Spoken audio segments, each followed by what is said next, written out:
Hello, everyone, and welcome to Blood, Fate, and Fortune, a game of sorcery, seduction, swashbuckling, I guess, and differences, changes. What if scenarios? What if things were slightly different?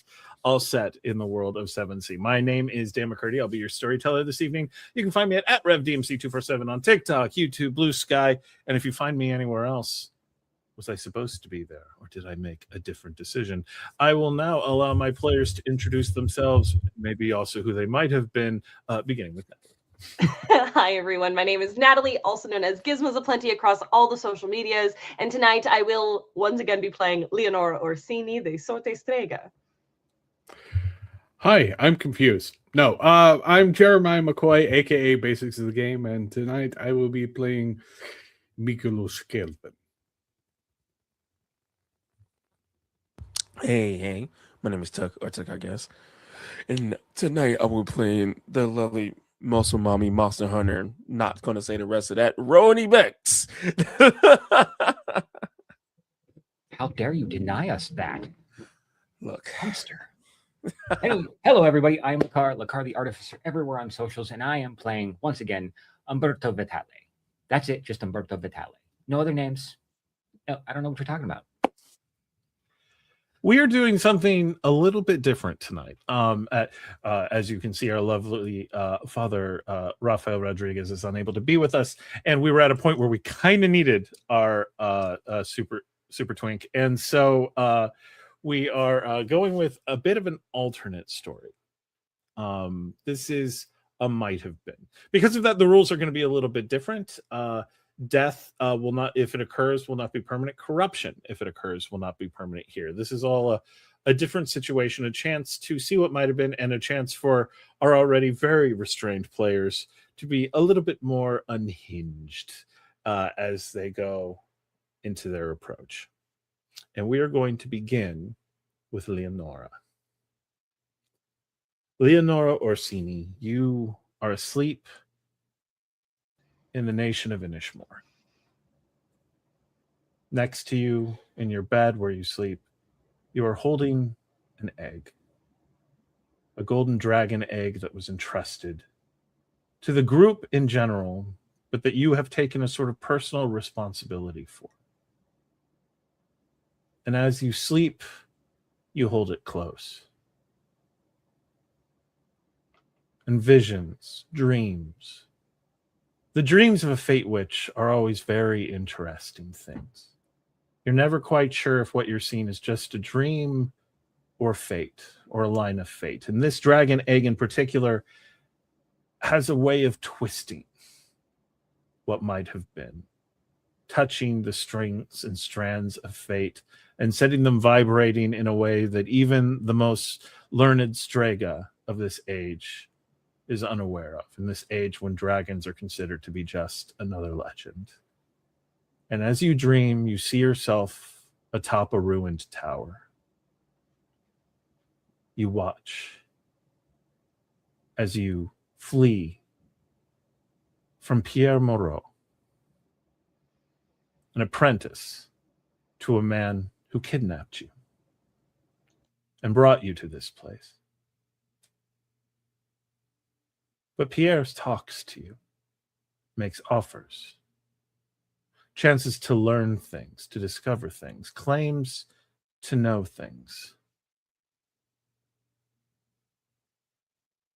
Now, when he made that offer to you before, you knew better than to trust a strange blood witch, and so you kept running from him. But what if you'd agreed? What would you know? Having seen so recently all the many possible lives you might have lived, what would have been different? So you see yourself, hesitantly, nervously, reaching out and accepting his offer. He takes your hand in his and vanishes. But you stay in the scene on that rooftop. And you watch as Mykolas comes out onto the roof,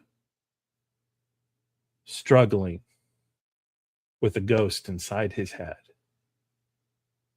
fighting, desperately fighting to stay himself and not having you there to help him.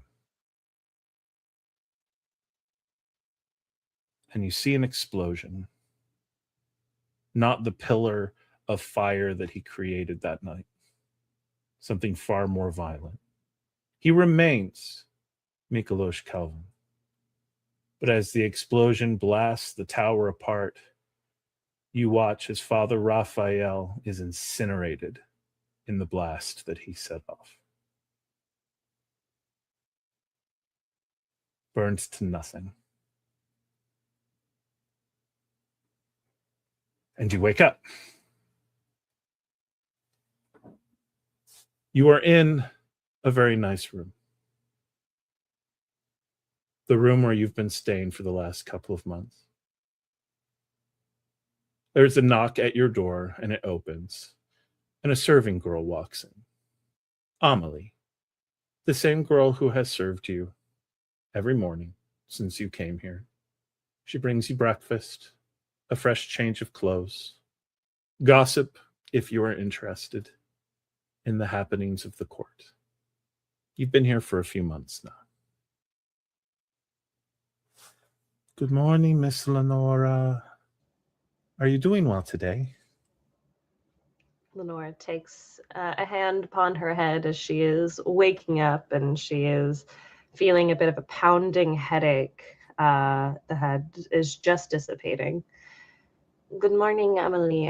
I am well, yes. I did not sleep well last night.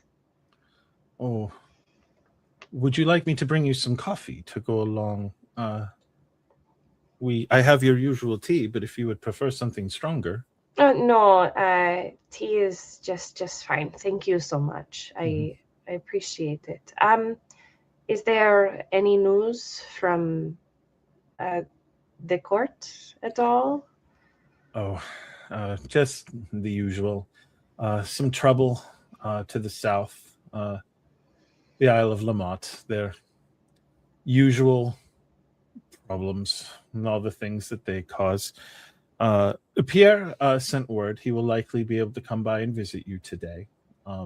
After that, Princess Antoinette did request if you could come to her room for another reading. Of course. I'm happy to go see Princess Antoinette. Would you please let me know when Pierre arrives? Of course. I will send word right away. Here are your usual crepes, some sausages, and the juice. And if there's anything else you need, just knock on your door. Grazie. I appreciate it, yes. And she steps out and walks. This has sort of been your life for the last couple of months. You were expecting a dungeon. That has not been the case. You have been in a very nice room. A very nice room you cannot leave without escort, but a very nice room. A good view of some of the rear gardens. You are in the Royal Palace, the Grand Palais in Charus.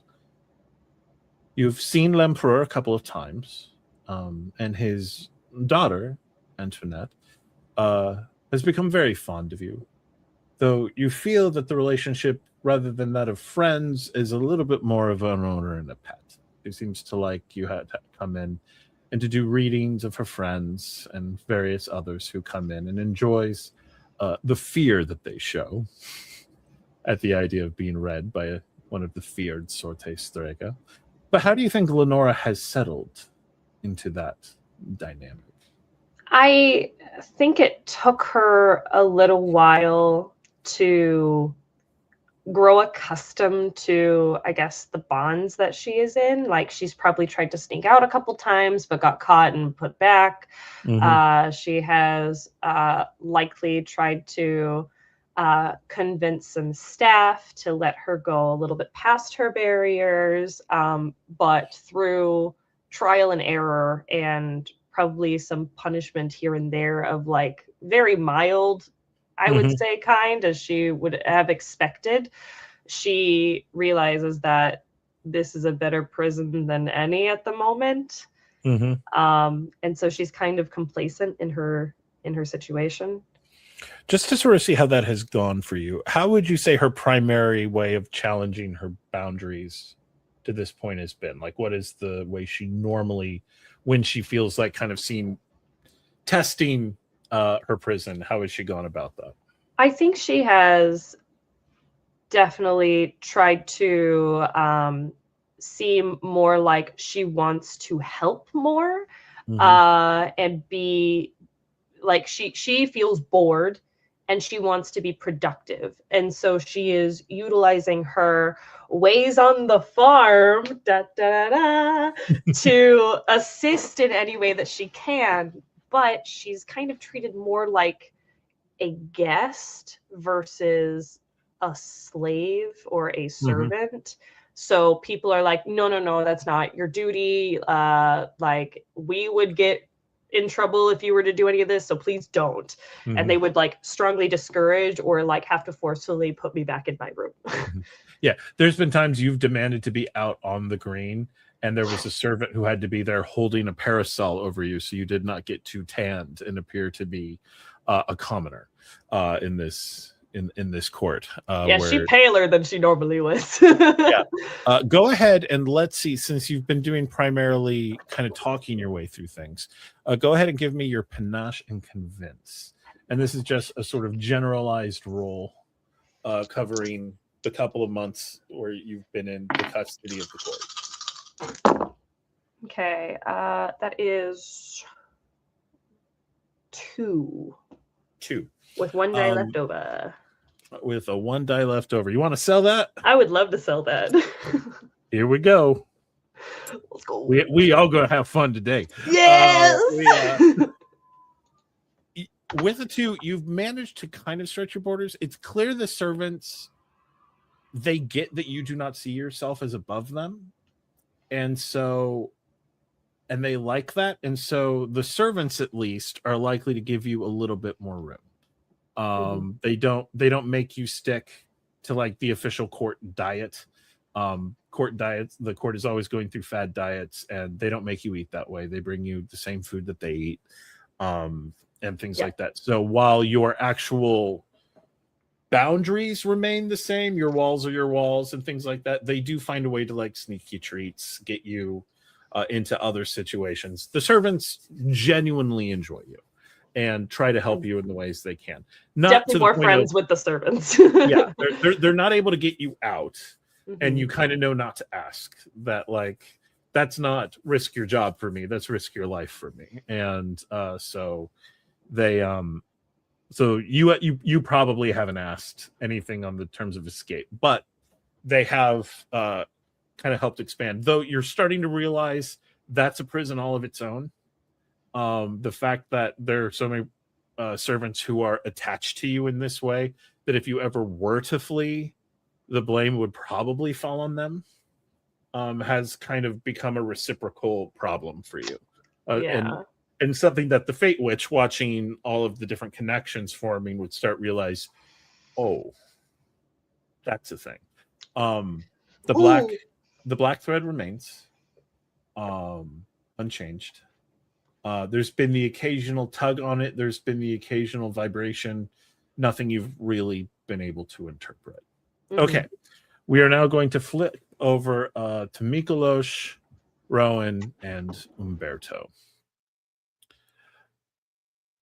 The 3 of you are staying on tonight in the outer. Well, this morning you were waking up from staying the night in an inn on the outskirts of Charus. And as you've been traveling, you've all been seeing how Montaigne is very much a story of those who have and those who have not.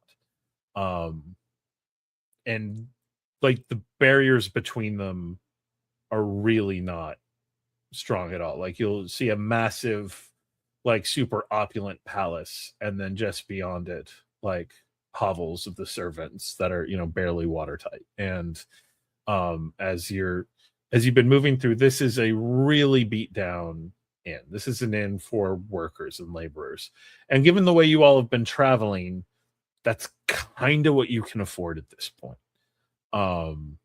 Having put in, having pushed, having done all of this, You all are tired. You traveled overland through Eisen in order to get here.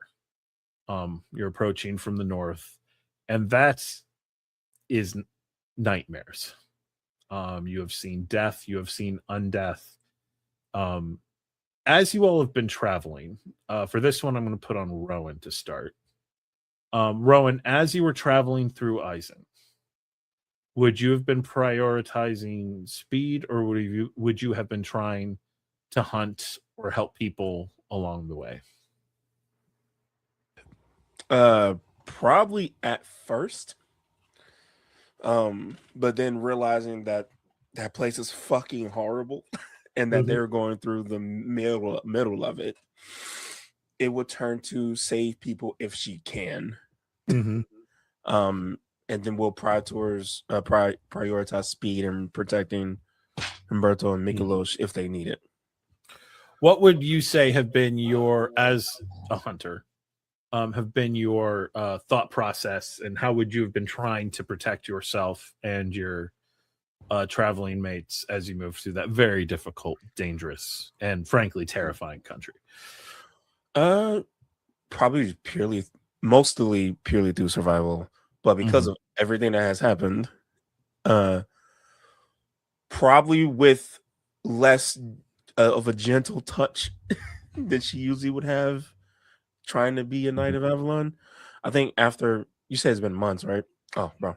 Yeah, you've been on the road for a couple of months, at least 3 to 4 weeks of that in Eisen. Yeah, all of that is gone. There hasn't been really any pleasantries from her. Just more so of, are you dead? No, cool, get up, let's fucking move. She's been almost like her personality has changed since everything. All right. Sorry. Next, we'll go to Umberto. As you have been traveling that land since your Kujina vanished, and again, no real knowledge of how it happened. All you know is you searched that tower up and down before and after it exploded, and there was no sign of her, except I'm going to say that you were the one who found the clue that there were 2 portiers, one of whom you killed, and the other might have taken her. And the only place portiers go, official imperial ones, is Charu. So this is probably your tip that brought in this direction. How has Umberto been handling this journey? Okay. First question, just for clarification story-wise. Mhm. When the fire happened with Mykolas, Umberto was downstairs, right? So he didn't see it? Yeah, you would, like, this explosion you would have seen, because it would have rocked. You would have been wounded by this. Yes, but I mean, I wasn't. But you did I not wasn't see close any of to it happen. You Okay. never went upstairs. He's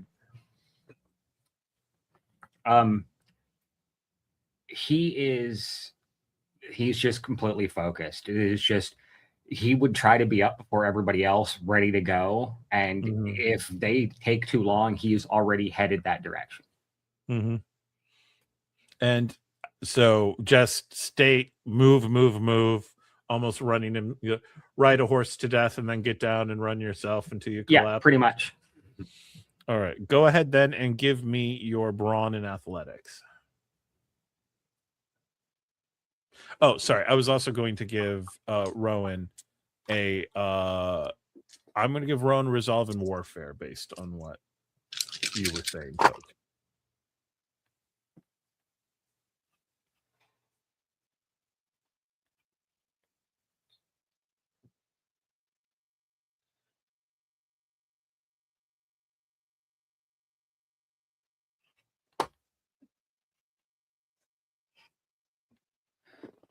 Four. Perhaps to your surprise, you have not been getting weaker. You've been keeping up with it. You are in basically as good shape now as you were once you finally healed from the burns of the explosion.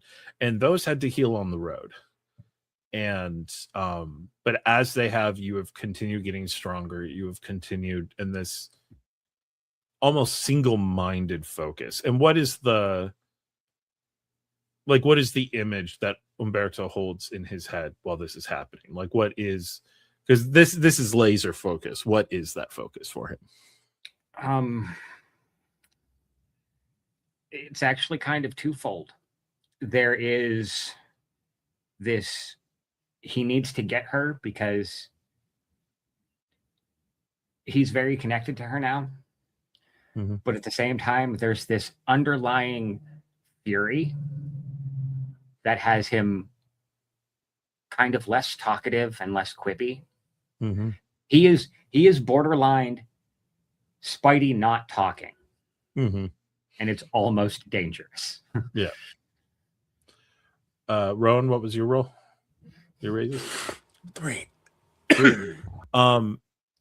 You've been fighting through. You've been doing pretty well. I'm going to give you one minor that you're starting out with, and this is basically, she has this all the time now. She's getting hurt. She's getting, worn down, but still just getting up and pushing and pushing and pushing. And now Mykolas. Yeah. Would Mykolas, first off, have told the others the real source of the explosion and why Raphael is dead? At least a version of it. Like, he would call it his failure. Mm-hmm. Like, he failed, and that failure caused the explosion. Mm-hmm. He wouldn't go all the details, perhaps, just that he had failed to contain something, and the explosion killed Raphael. Mm-hmm. While you've been traveling, there has been an ongoing negotiation with Rona. Like always, you travel, Rona prods. What would you have wanted from her over the course of these 2 months? Because the beginnings of a new deal would have started the same way they did that night in the tower, but it would not have led you to the Golden Lighthouse. It would have led you somewhere else. What has Mykolas been bargaining for with Rona, if anything? I think his absolute rage and guilt would keep it from being a civil conversation at any point. Mm-hmm. The only thing he wants from her is what he needs to save Leonora, because he failed. Mm-hmm. And he lost someone in the failure. And the only thing he has is to try and make up for that. And everything else is secondary. Pain is secondary. Power is secondary. He wants what it will take to get to her and save her from this bastard. If she offered him knowledge, the ability to know what you need to know when you need to know it, would he have pursued that deal? Yeah, probably. Okay. A deal has been struck. There is a man in the castle that you are approaching. His name is Henri Lacoste. Rona wants him dead. When he dies, you gain knowledge. I think he would try and soothe his guilt, at least, by trying to find out if this man works for or with the people that took Leonora. She would inform you that, like the Portiers, he is a servant of l'Empereur. Just as sworn to the Emperor as they are. He does not have their powers, but he is an agent of l'Empereur. Okay. All right. and to see how you've been holding up with this travel, and just sounds like pure I'm going to get through this. I'm going to ask you for your resolve, and I'm going to say athletics, just for the sheer bloody mindedness. Like, you're not trying to think your way around. You were just an arrow keeping yourself on task, which is similar between all of you. Yeah, he would walk through walls Mhm. rather than be deterred by them Mhm. at this point. Do I get my flair? You do get flair. Flair rules are going. Almost feels wrong on some of these rolls, but I am bloody minded attack. Flair. I get to reroll one because it's a 3 scan. Okay, I got 4. All right, no resting wounds on you. You like Umberto. You and Umberto have been keeping up. You've all three been fairly bloody minded in your approach. You've been almost utterly pragmatic. Actually, I gave Rowan a question. Same to Umberto and Mykolas. Would there have been any attempt to help the people of Eisen as you were traveling through, or would you have stayed completely on task?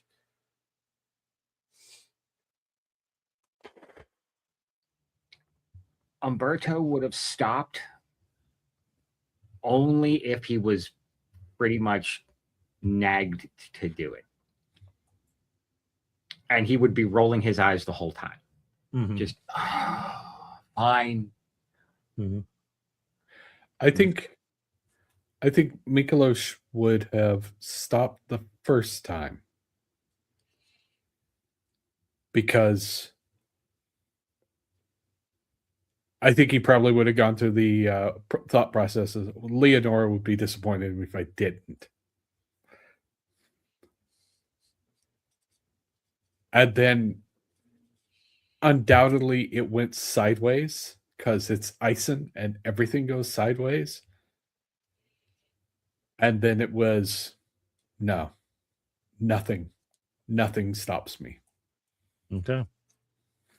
So based on that breakdown, Rowan trying to help for a while, but then just feels like, nah, screw it, we're moving through.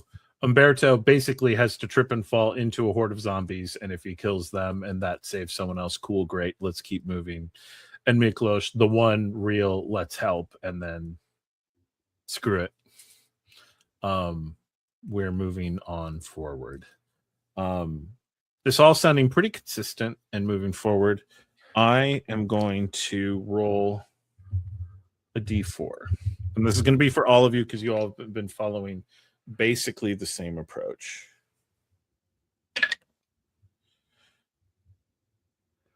You all are sitting on 2 points of corruption from what you have gone through over this time. Not Lenora. Lenora, you, on the other hand, you've been trying to stay on the up and right, but you've also been kind of living into your situation a little bit. Heads or tails? Heads. No corruption. It was 1 or 0. Ayo. You've managed to avoid being corrupted by your time in the court.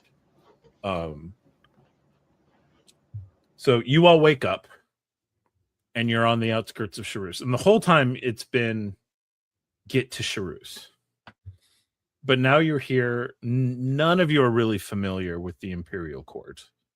Rowan, Charus was a great place to avoid as a hunter of Elgrim and also as an Avalonian knight. And so you might have been through the city once or twice, but you don't know it well. You never hunted here.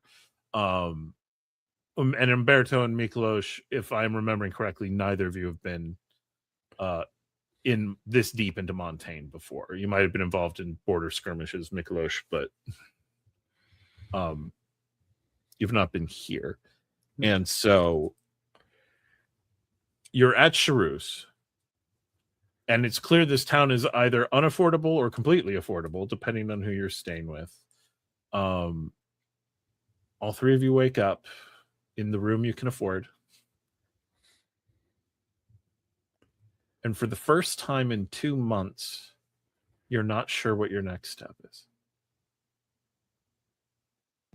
Even saying she's in the royal palace doesn't tell you anything because that thing is freaking huge. So,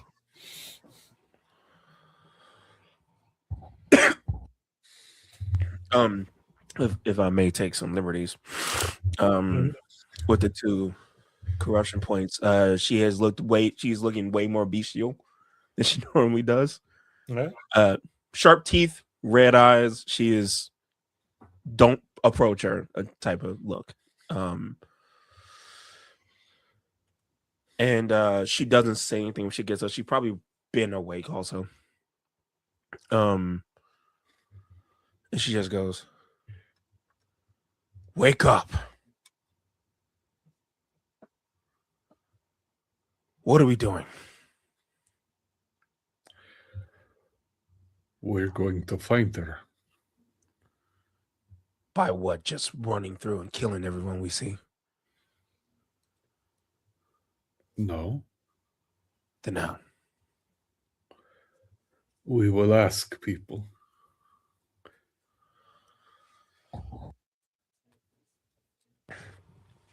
Fine.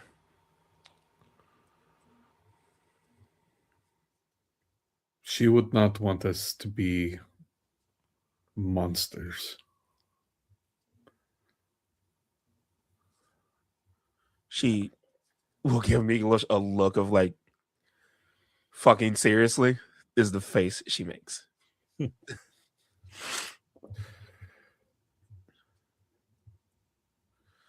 And she's not hiding that face. She's like full on looking him dead in the face when she does that. I'm going to go ahead and guess that this has sort of been the dichotomy between Mykolas and Roan for a while on this trip. Umberto, as you were hearing this for who knows how many times, how are you seeing this? How are you interacting with it? Umberto doesn't have his sword on his hip, but he is kind of spinning a dagger. And he kind of just stands up with a rolling of his eyes. I think I should go do some hunting of my own. We're running low on funds, and I would prefer not to starve on the way to, saving someone. Sounds like a plan. We all take jobs, make money, and then do what we have to do. And talk to people. Fucking apparently. And then she's gonna walk out. I would say as he's walking out, he's going to say, "Try not to kill another friend by burning the building down, will you please?" And he'll just shut the door.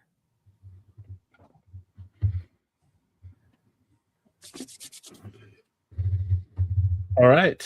Apparently, we are trying to make some money in town while getting some information.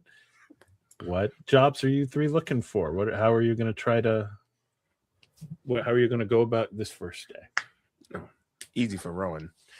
The most gut nasty monster she can find. Looking for a monster mark. Okay. Oh, yeah. Go ahead and give me your.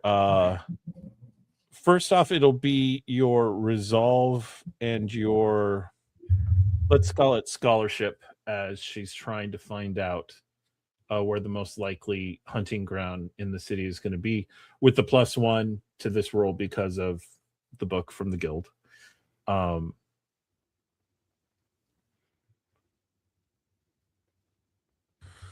That's pretty good. Roll 2 10, so 2 off the top, and then with just 2 die, so 3 total and 1 left over. And yes, I will sell it because why not? All right. So 2 total or 3 total? 3 3. total. On a 3, you have a notion. You have a notion on where there are some vampires in Shurus. Oh yeah. And hunting them during the day is sort of the order of the day for the Hunters Guild of Velgrim, who'd be dumb enough to hunt vampires at night. And so go ahead and give me your How are you handling this attack? This is the one enemy that she's been studying all her life. So, very Van Helsing-esque.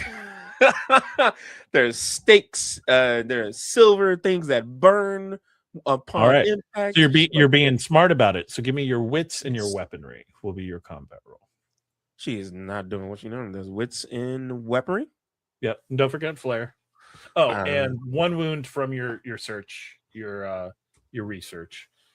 Mainly just you're running around the town. You're wearing yourself out a bit. And I'm assuming this is a risk with my axe. So,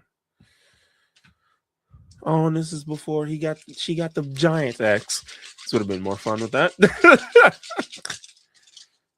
Yeah, your axe is not commentating on your vampire hunt at the moment. Unfortunately. Oh fuck! I rolled. Wow, I rolled good and bad all at the same time. I rolled 2 10s again to do math, big math. Wait. Yep, that's 4 successes. 4 successes. Enough for that. Yeah. All right, you get through and you make a decent amount of money hunting vampires. You get the impression you haven't cut the head off of the snake. You're getting some of the lesser ones, Yeah. but they pay for those teeth too, and so you've been able to bring some in. Umberto, how are you going about making your money? Oh, and while you were doing that, Rowan, all you get about what kind of questions would you have been asking in regards to the search for Leonora? Like which particular vampire that you need taken care of. Also, I heard there's a very particular woman that has been through the rumor mill. Tell me more about her, what she looks like, and just kind of getting like confirmation on where she is, basically. So are you giving them a description of Leonora and like, have you Yeah, seen this like girl or okay? in a subtle way. Yeah. Mm-hmm. Give me your panache and convince. Whew, fuck. That's 3 die. Oh Don't no. forget your flair. Oh, okay. I rolled 110 at least. I don't know what these die are up to. That would make it 2.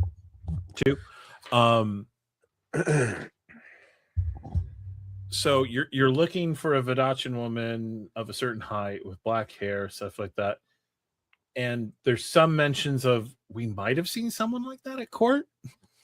That doesn't really help. You had an impression she'd be around. It does give the impression that the woman that they saw is not behind bars. But whether it's the state, whether it's Leonora, you aren't able to ascertain from that. All right, hopping up to Umberto. Oh, and also another 2 minors wounds. Again, just sort of Rowan is having trouble being polite in questions asked, and so just sort of the mental stress. All right, Umberto, what is your what are you doing for money? First, he's going to find the closest place that has any kind of beverages. Okay. And he's going to do something they have never seen him do. He's going to drink. Going to get a drink. All right. You let's actually play this out. You walk into are you looking again, this is a society of the haves and the haves and nots. So are you going to a peasant bar or are you going to a noble bar? Peasant bar. Okay. You walk into the peasant bar. No one really blinks twice at you. They get travelers, Vidachans, in and out all the time. And bartender sees you and goes, "Morning, stranger. You look like you're here to hit it early." Hit is the word. Actually, I need something. Nothing that will make me forget my own name. A little liquid courage. Okay. And he kind of looks up. I have some Martian vodka.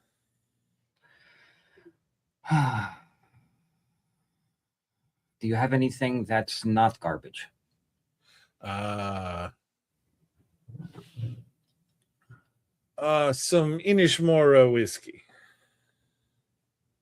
I'll take that. And he pops it. This is not Crather. This is just whiskey, and pours it out.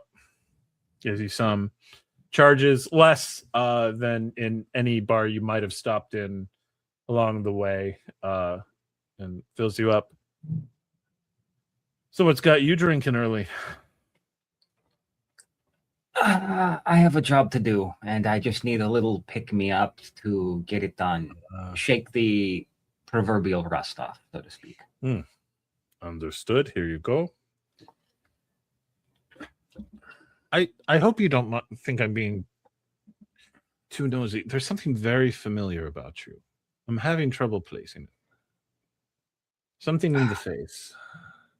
I never. Do you attend services? Are you a believer? I believe in something, just not enough to attend. I thought maybe I'd seen you at services, but never mind. So, what job do you have that it requires good whiskey?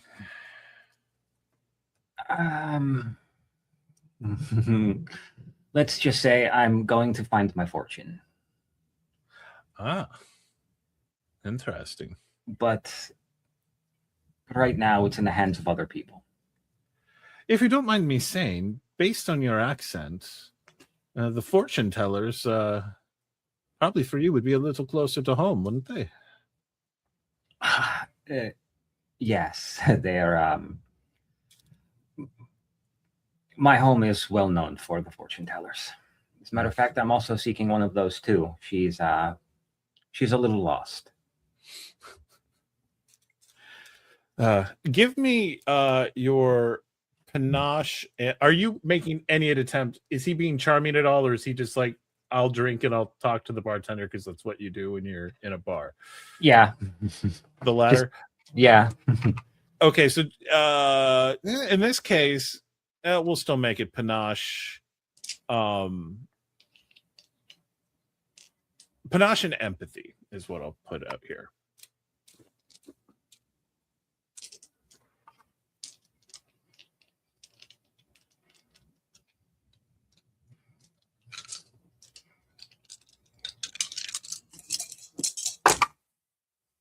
Oh. I don't really have to, but I'm going to do it anyway.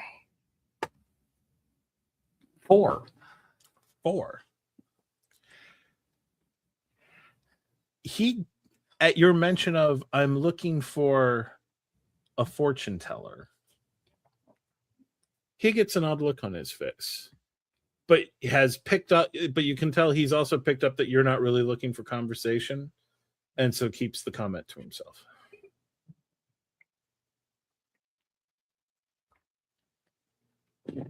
He's going to just down the drink. He's kind of just lingering on it, and then he's just going to down it.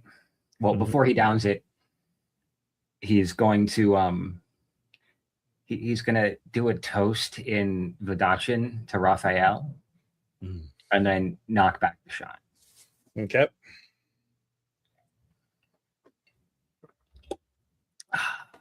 Another, or are you really about to go to work? No, I just needed a little, like I said, liquid courage. Very well. Thank you very much. And he will hop up and make his way out. Okay. Is there anything else? Like, is he going to work? Is he going to make money? Is he? Oh yeah, he's going to find the prettiest, cleanest person there, and he's just going to start making his way down, pickpocketing people. All right. Go ahead and give me your, I don't know that I've asked you for this before, your finesse and theft.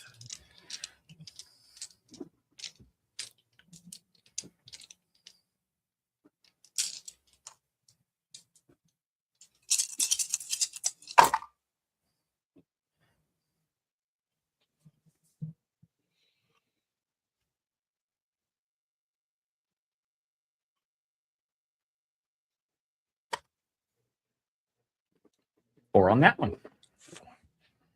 You are picking up a good amount of money and moving around. And while you are doing that and picking pockets, you hear some talk because you're going after the folks who look like they have money.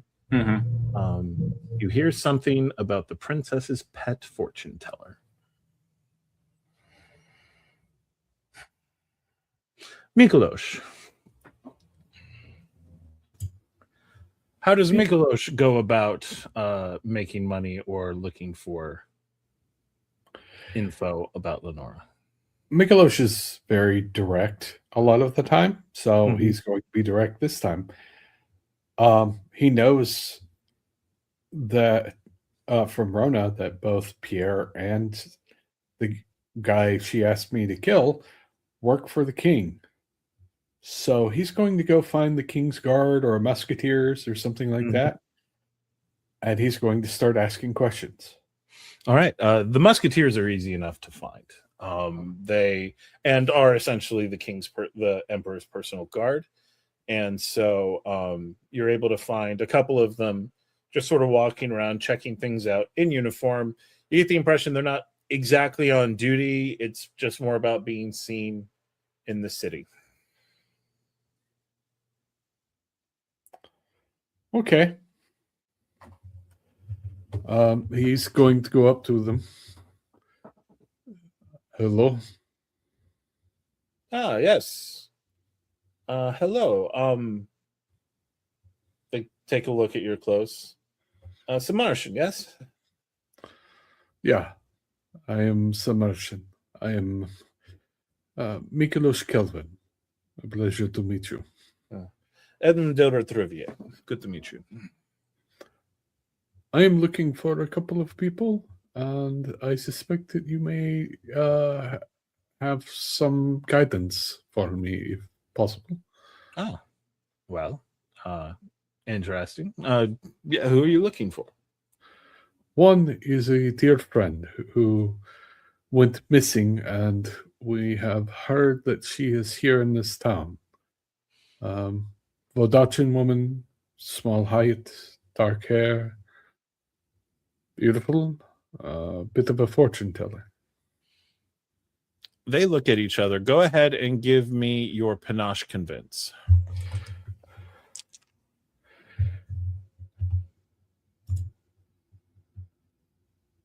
All right. So 3 dice. Not my best pool. And flair. And flair. That's with flair, actually. Oh, okay.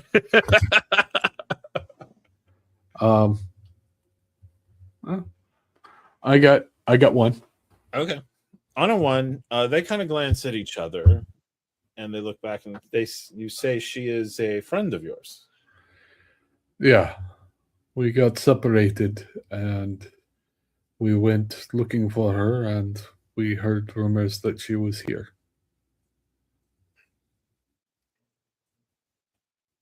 And I kind of glance and they're like, we can make some inquiries into that. You think she might be in the city or anything more specific? I think she is in the city. That's an excellent question, Dan. Out of character? Out of character, you all know that the portiers operate outside from the note that they operate outside of Charus. They work for the Emperor, but where exactly they operate out of, that you don't know. Well, I more to the point, did I actually see her No. leave? Okay. You found what you found was some notation that gave you a hint of where she might be. Okay.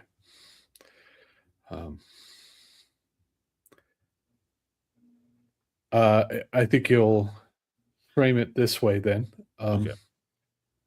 I believe that a man of position in your society, a portier, took advantage. They glance at each other again at that. Where may we contact you? Should we find information to help? Consider for a moment, give them the place that they're staying. Edmund nods and says, we will see what we can find, and should we find anything useful, we will send word to that tavern. I appreciate your assistance. The other fellow I was looking for, I was told to look for someone named Henri. Henri, what was the last name? Lacoste. Lacoste. Oh. Henri is a musketeer. Of course he is. He's on duty. I don't know where he's presently assigned. I have been instructed to find him. Someone I have worked with wanted me to discuss things with him. Well, I'll let him know, and possibly send a word along to you at the same place. Okay. I appreciate your kind. We try to help as we're able. Is there anything you need help with before I head home for the evening? Not us, but you seem to know your way around that blade, and Yeah. there is always call for guard work around some of the merchants. With the current stand of things, those who are willing to go along with caravans and the like locally to help with any bandit problems. I would need to stay local, so Fair enough to get this information. A lot of them are actually local around. It's when they move through some of the dodgier neighborhoods that they are in need of a strong back and a good sword arm. very well. I will see if I could find one. Mm-hmm. They're able to point you in a good direction. Go ahead and give me your... Are you going to sell yourself as, I'm a guard, I'm a sword, I can fight if I have to, or are you going to sell yourself as, I've actually led men in combat and I can run the guard duty? Are you selling yourself as a soldier or as a officer? I think as a soldier, I think half of his value to them is he's scary looking. Mm-hmm. He's a big guy with scars and obviously knows how to fight. All right. So for that, then I'm going to ask for your brawn intimidate. Okay. Not a bad pull for me.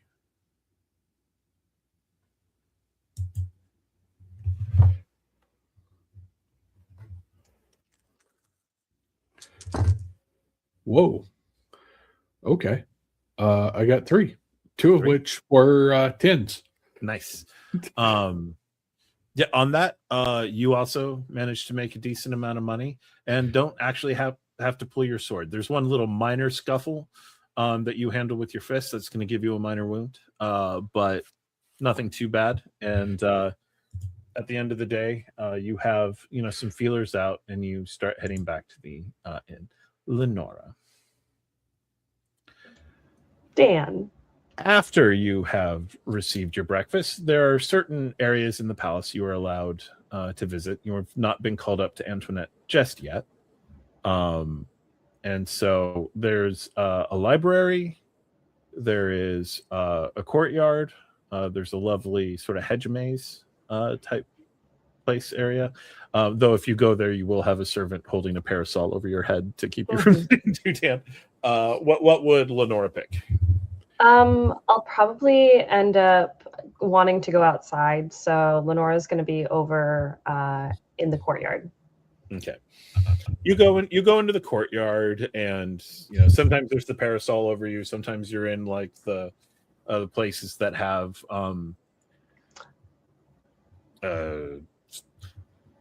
pergolas and stuff like that. Question: Yep. Is Lenora required to wear her veil on these grounds? And Antoinette always wants you all fate witched up when you are doing readings for her. The rest of the time, you are welcome to wear whatever, and your closet is kept very well stocked with Montagnan fashions. You get the impression probably about a season out of date, like noble women who like you and think, oh, she's so pretty, we should give her this dress that I was never going to wear again anyway, that sort of thing. Okay, so she'll only wear her veil. She's probably actually been instructed not to wear her veil outside as a protection mechanism. Actually, no. No? They do not mind folks knowing that they have a fate witch. It's sort of a flex. Oh, okay. And an attraction. Like you are being shown off, and you know that. Okay, so I'm going to refrain from wearing it unless someone like demands it of me. And so, yes, I'm outside in the courtyard, probably under one of the gazebos. There's a little garden that I've been tending to as a personal hobby as I've been in this area, and I'm just going and attending it because if I can make something grow, I'll be happy. Yep. How good is Leonora at actual gardening? I would say she's fairly good with herbs. And Okay. so it's more of an herb garden. Like they have a whole bunch of flowers, but she has rosemary and thyme and mint and basil, kind of also keeping up with the witchy sort of vibe because she's sort of flowers. But and there's plenty of lavender. All right, you're there and you're working with all that and you're putting stuff together and you hear a little bit of a ruckus, and looking up. You've seen. You need to say that out loud. Look. They asked how good she was at plants, and I said I've seen her watering plastic plants, and they died. So This is the difference between Lenora and Natalie. Now, so we got. So yeah, you as you were working on this, and you see a little bit of a ruckus, and you see a young man, one of the nobles. You think maybe he got called into the room at one point when you were with Antoinette and doing readings and things like that. He's some cousin of the emperor, and you see he's got his sword out, and so does a musketeer. Who and at first you're like, why are they fighting in the courtyard? And then you're like, oh, okay, those are practice blades. This is a lesson match that's being taught, and the musketeer wins the spar, but gives some instruction, and the young noble kind of sheaths and walks away in a huff. And the musketeer turns and kind of walks into the courtyard up to you, and you recognize him. It is Henri Lacoste. Henri stands out a bit in the court because he's famously not noble birth. He was a young man, a street urchin actually, who saw the princess fall into the water, get pulled out by the undertow, and he swam for her, saved her, and was rewarded for that with his current position. And he walks up to you and says, Madame Orsini? Buongiorno. How goes your little garden here? It is growing very nice. From the buds that I started with, they were almost helpless, but I had to put in a little extra effort to help, especially this time grow. You know your way around the plants. I've seen some noble women begin pet projects and they never stick to them very long. They'll assign them to the servants who actually know what they're doing. Oh no, this is this I have been doing since I was quite small. I was not born in one of. She gestures to the entire palace. These. Ah, yes. It's always strange, huh? Those of us who are here almost only to keep the nobles entertained. And she kind of like looks up towards the window where Antoinette, the princesses would be at, and she goes, "You could say that again." She has you doing another reading? As of this morning, that is what I've heard. So I'm just waiting for her call. I will likely be there. She always prefers it to be me nearby if she must have musketeers, and if she is bringing in some random person to be read, then it will be. It almost seems as if she is fond of you. He blushes just straight up and nods and goes, "I think so. Though occasionally it's a bit of a scandalous rumor about the two of us, but we have kept things professional." As you should. And she's going to read him. I should have his thing nearby, and I don't. Yeah, you should. You know who you're talking to. I know exactly who this is, but he appeared in a campaign without a Fate Witch, and so does not have all of this just handy. Sorry, Actually, Black Rose. We stole him. The good news is we're not going to keep him. Yeah. So you He say? won't be there for long. You should always know to have, you should always take extra prep time for when Natalie is here, because the words "I'm going to read them" is going to appear at least 12 times. Read them. Just as good as it's gonna rain. So this is going to be an AU version of Henri, because BFF and Black Rose do not exist in the same worlds. Slightly different timelines. So I'm going to say for here, he has the hero.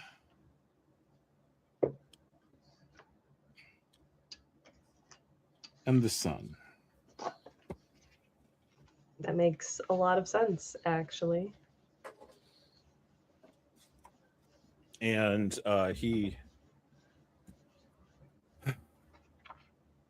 looking around, and he goes, he sort of sits down next to you, and it's sort of thing that the noble musketeers would never do. They always try to appear somewhat detached, but everyone knows that Henri doesn't really belong, and so he's allowed to be the weird one. Mm-hmm. And he looks at her and at Leonora and goes,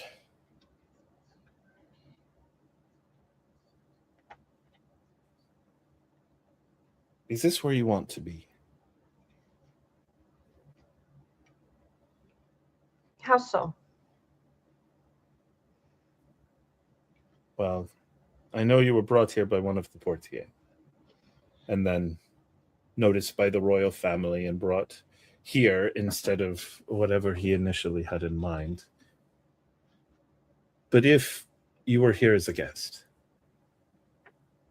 and could go through the gate whenever you wanted, would you come back through it? Or would you travel elsewhere?"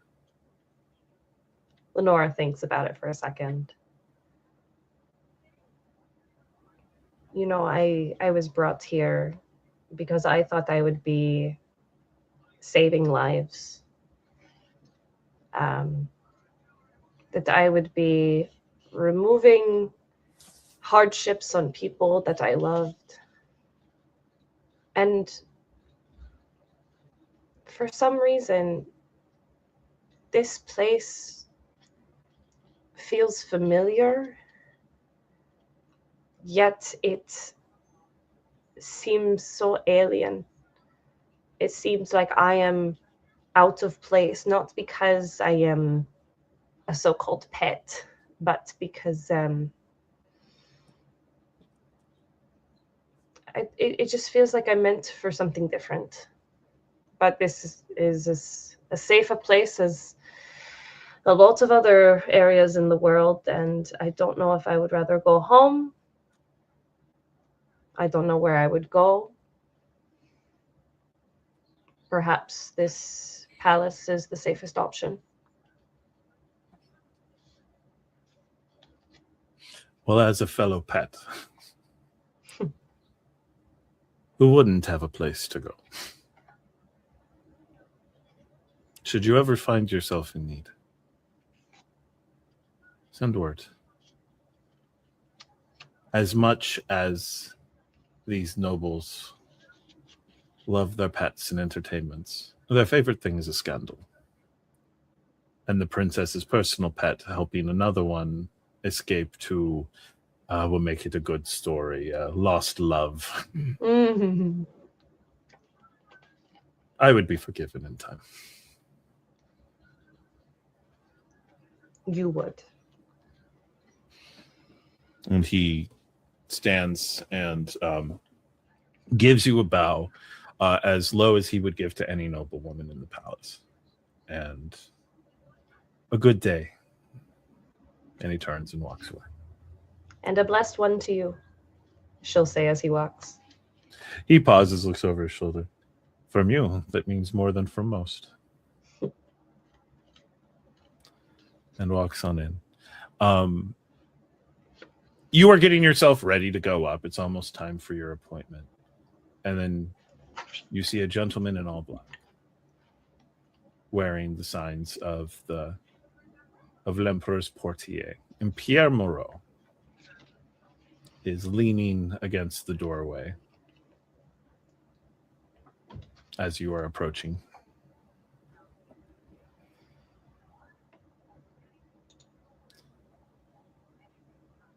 You seem to be doing very well for yourself here. I told you you would. I am doing as well as I can, given my restraints. I don't know how long those will be lasting, actually. How do you mean? Well, you've been very cooperative. We've gotten to see how your powers work, and that they remain, as we always suspected, out of our grasp. The time is coming when the Portier will no longer have any need of you, any claim to you. And as we are always at service of l'Emperor and his family, if the princess were to demand that you be given more liberty, we would of course obey.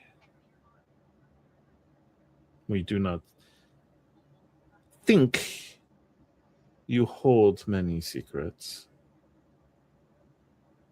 You read me like a book. I do still wonder about your little band. Well, they couldn't find me then. What makes you think they can find me now?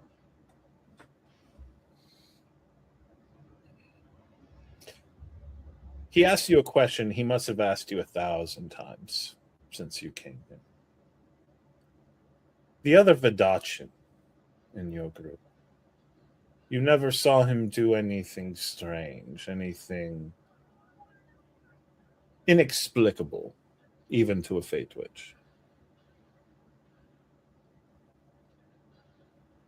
If you think strange is just being able to pick your nose behind his back, I don't know what you think.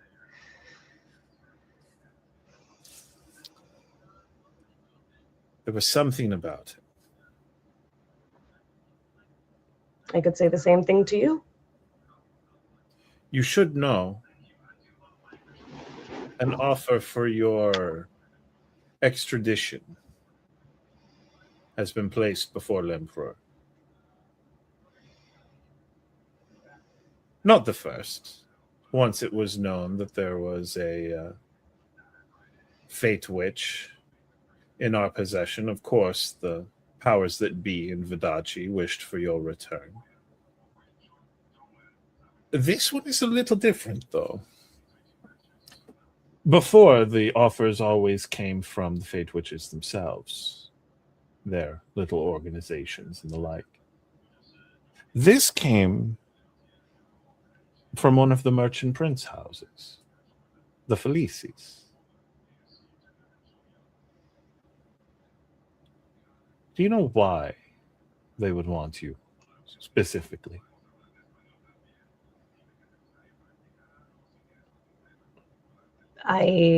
Other than having lived in Felici, there is no connections that I can think of. You would know more than me. There is something in you of them. But it is hardly unheard of for a peasant child to bear the appearance of a certain noble lord from their area. Perhaps it is the paling of my skin from keeping the umbrella above my head. That, unfortunately, I do not have the power to remove. The trend in the court is that of paleness, and it would hardly do for the witch to be darker of complexion than a simple princess. In any case, I believe you have an appointment, yes? I do, yes.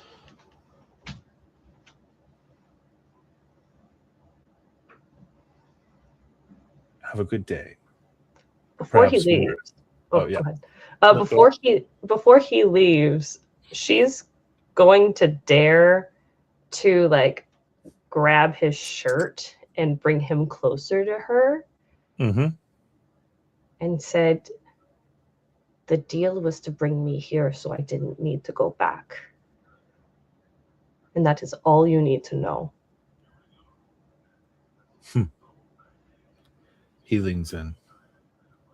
Then think very hard about Umberto Vitale and what you might know of him that you have not revealed to us yet. She lets go and she just does a little wispy magic finger away. And he walks away. All right. At the end of the day, well, real quick, you do get called up to the princesses for viewings. It's the usual. And what are their arcana? What does that mean? And da da da da da da da. Very fortune telly type stuff. How does Leonora handle herself during those sessions? Like, what is her approach when called on to be witchy on demand? She obviously approaches with her veil. And she wears like her darkest outfit that she has in the closet. So she gives that very like dark, scary sorte sort of vibe. And she has her head bowed, and whatever you can see from the veil is mostly just her mouth and her smile. And she just tries to keep it like a very calm smile. But whenever there is like a reading of some kind, like for Arcana, she would like flip one and then she would look at it and like hesitate and then give a smile and put it down. So just giving like that factor, whatever that could mean, whatever. So putting on a little bit of a show, but not being a little bit of a show, because it's been kind of expected of her now. And so she's like, if I don't do it, then if I don't gain favor with her, then I know that I am screwed. Yeah. The curse is boring. Yeah. The worst thing to be in the palace, you have learned, is boring. So you're not being that. So go ahead and give me my initial ask is panache perform, but if you want to talk me into something else, I'm listening. I could possibly do like wits, because I have to do like I have to be up front and on point. That's fine. Wits perform, it's more an intellectual, it's a performance, but it's an intellectual one rather than a blah magic. So, right. Like I'm actually doing my job, but I'm doing it, I'm articulating well. Anyway. Cool. 4. You are doing great. You are nailing it perfectly because you are doing so much reading, and as you're pulling the cards and stuff like that, you don't actually need the cards for these readings, but you've had fun doing it. And the cards are performing. You actually they bought you a new deck because great. the ones you had were not fancy enough. Hand painted here in Charus. painted with like gold filigree and stuff like that. They don't actually work the best. Because they're not mine. They are not yours. They were not made by a fate witch. So they'll serve, but they're not helping.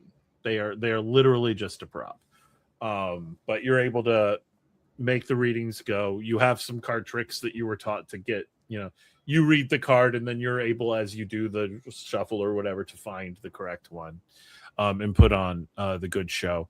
You do see in the room, and Henri is there as usual. The connection between him, as always, you know that he thinks of himself as uselessly in love with Antoinette. Yeah. And you believe it's reciprocated, but in a unserious way. Like in a different world, maybe, but that world doesn't exist, so we're not going to worry about it too much. Yep. She enjoys the attention, but she's not really giving into it. Loves the attention, would not marry him in a million years. Yep. And so, and that's kind of sad, but also kind of, you knew that the first time you saw them. So,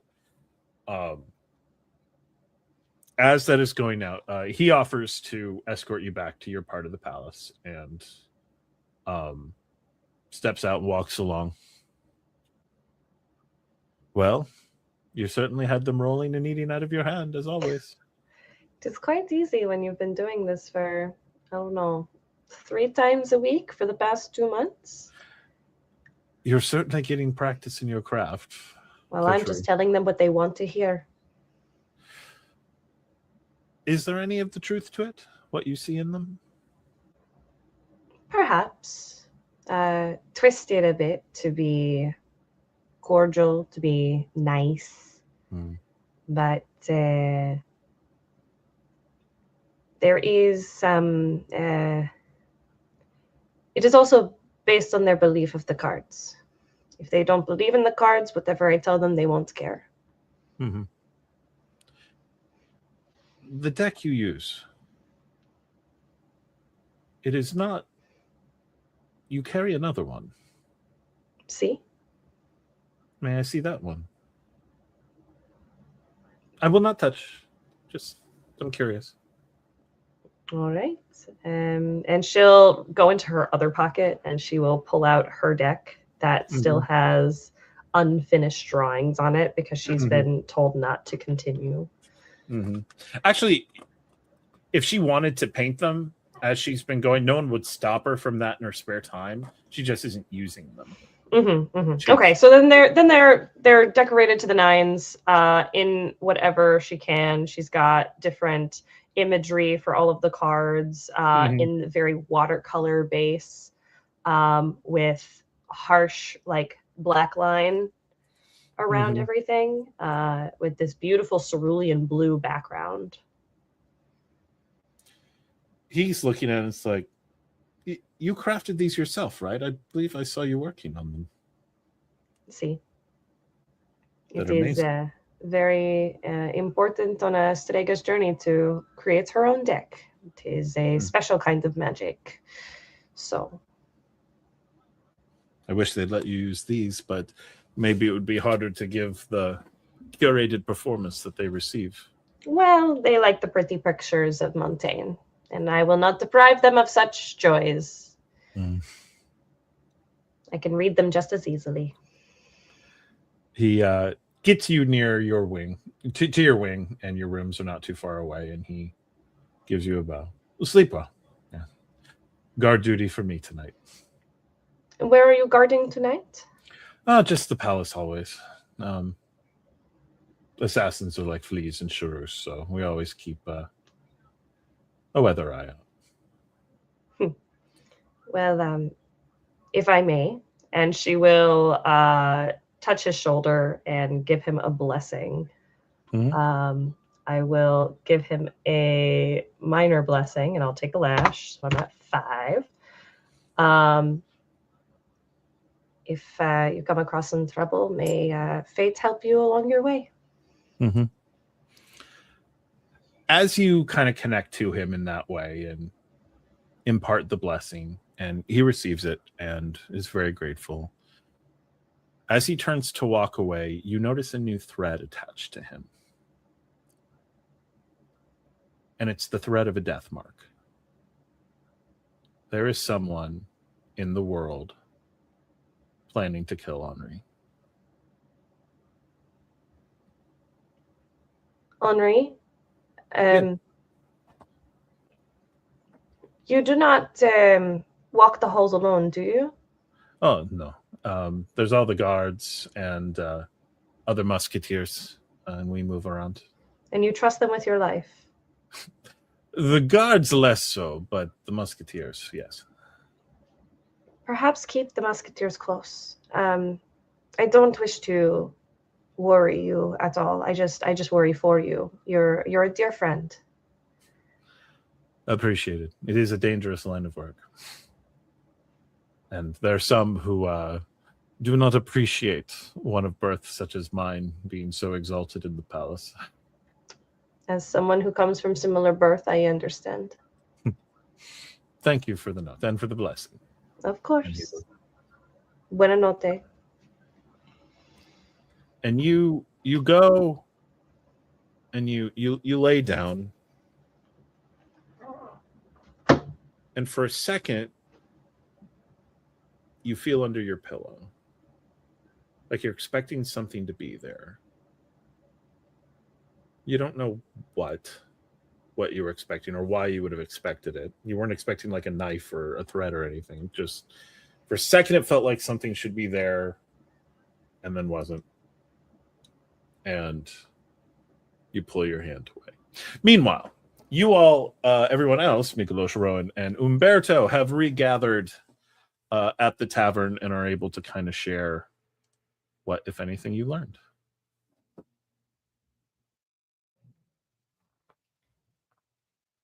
Umberto is just gonna, when they all gather together, he's just gonna take a sack of coins, just plop them down on the table. Ron's going to take out a big sack of coins and slap it on the table. I guess your hunting was as good as mine. Mykolas will also put a sizable purse on the table.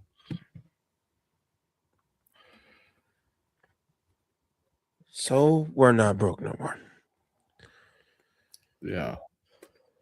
I have made contact with some musketeers who will provide some information. Hopefully it will be useful. I talked to some of the other hunters and just people in general. And they said they saw a woman with black hair amongst the court, which was particular for me, but there's a lot of women with black hair, so I don't know.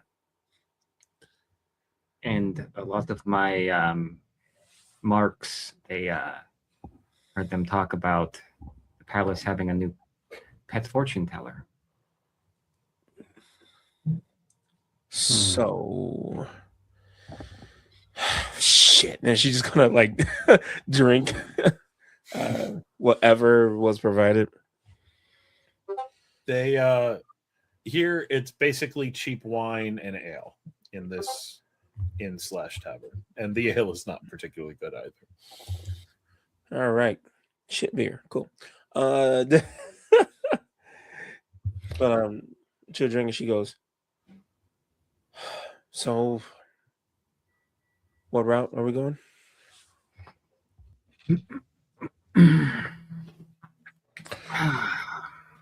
Whichever one gets us to Lenora. Yeah. I would the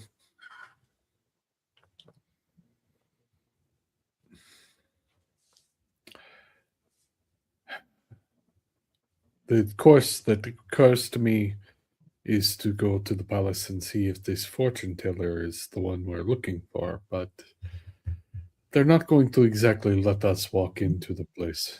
None of us are of, well, I'm technically of nobility, but nothing that they would recognize.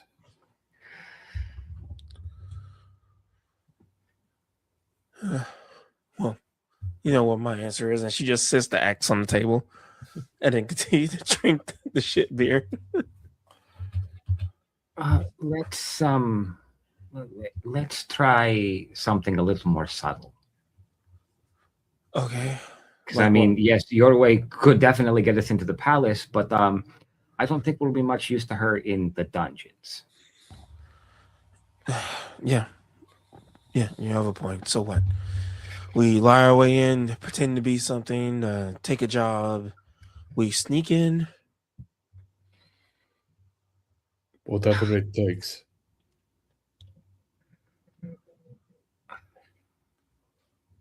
Yeah. There is a little bit of a ruckus you all hear, and anyone with eyes on the door can immediately see, and anyone with their back to the door, I don't know if any of you sit with your backs to doors anymore. You all might be on the bench with the wall behind you. Yeah. Lenora was always one who kind of took the I'll put my back to the door just because I don't always want to see everyone. But the three of you kind of look up and you see someone in palace livery, and they're looking very dismissive. They're walking in, they're like, this can't be the right place. I'm looking for a Mykolas Kelvan. He will stand up. I am Mykolas Kelvan. And he'll walk over to them. I bear a message from a one of the musketeers, Edmond de Retrouvier. Yes. He sent word that well, he's just clearly so discomfited by everything around him. There is the musketeer Henri Lacoste is in service to Princess Antoinette, her personal bodyguard, and that he, as such, has also been in contact and connection with the princess's fortune teller, Leonora Orsini.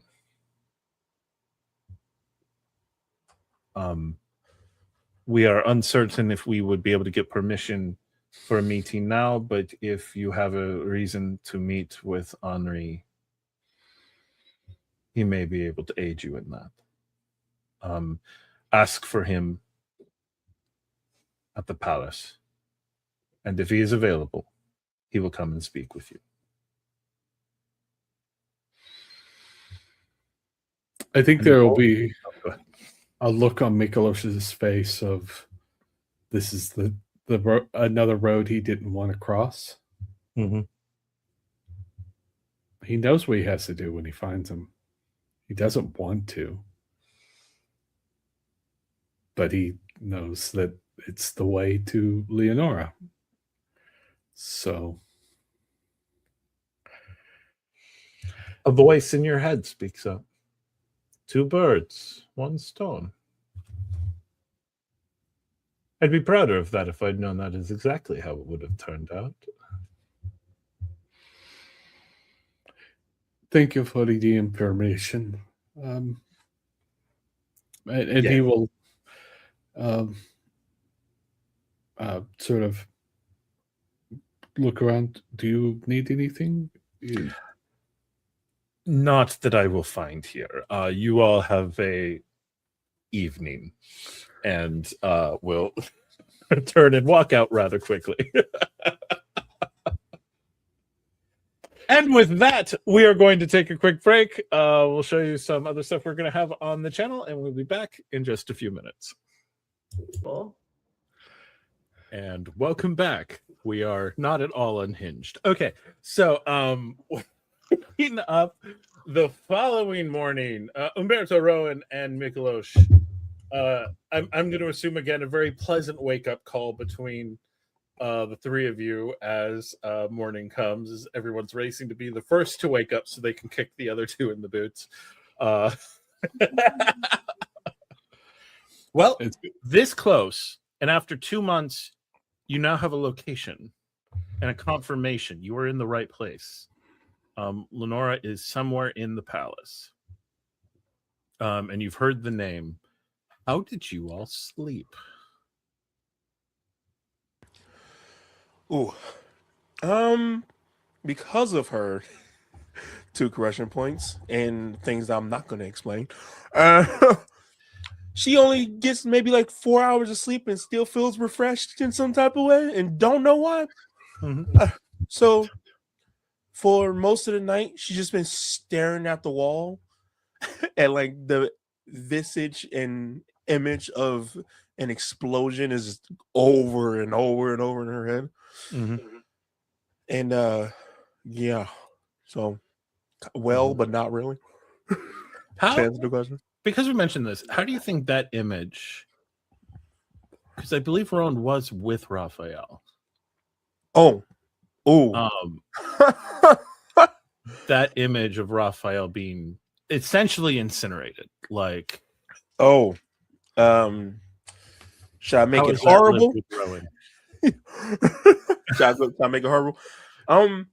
Imagine she was probably holding his hand when it happened. Okay. To make it Yes, even worse. And she turned and there was just nothing. Oh And- God, it's like from The Boys with A Train. And Oh, dude. Oof. Shit. So I imagine she was like kind of burnt up and like making smart remarks, and that part of it is like the calm part, and she turns and it's like this boom, boom, boom, like type of moment, and it's horror, and there's a blades being flung and teeth and her doing things that she probably shouldn't. Some unfortunate souls may have gotten eaten, but not in a fun way that day. And so she's going over that, being the person that was right there when it happened. Yeah. Okay. So, Umberto, how are you sleeping this close to your quarry?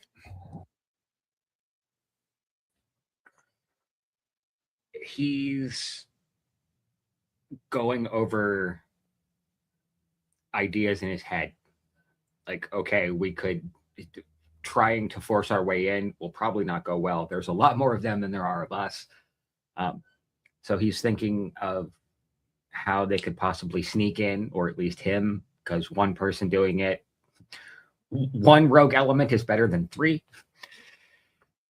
Particularly when the other 2 are Mykolas and Rowan, who Yeah, for whom this Yeah. subtlety is not their greatest gift. subtlety is not their forte. So he's pretty much at this. If I have to do this alone, I absolutely will abandon them to do it myself. So he tossed a bit, but he eventually succumbed to sleep. And Mykolas.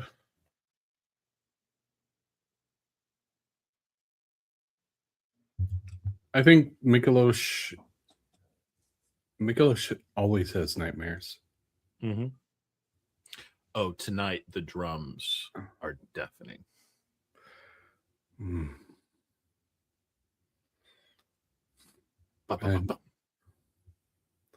And I think, I think sleep is not easy for him because he doesn't know what he's going to say to her when he sees her. He has failed her in every way, and it bothers him so much, and he doesn't know how to say it. So it's going to break him. And he's about to do one more thing that she would be disappointed in.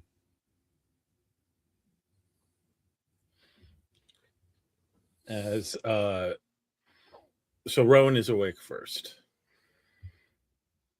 and gets the other 2 up. What are we doing?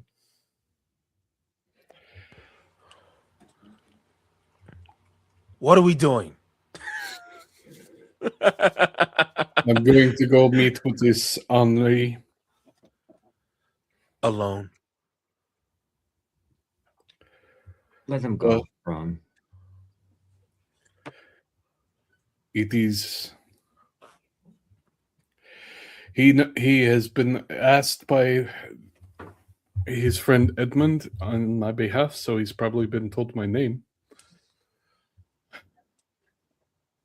Right. And what are we supposed to do? Just wait for you, or I'll find out everything he can tell me, everything I can learn from him, and then I will come find you and we will make a plan. If he is amenable, maybe he might help us. If not, well, I'll find out what I can.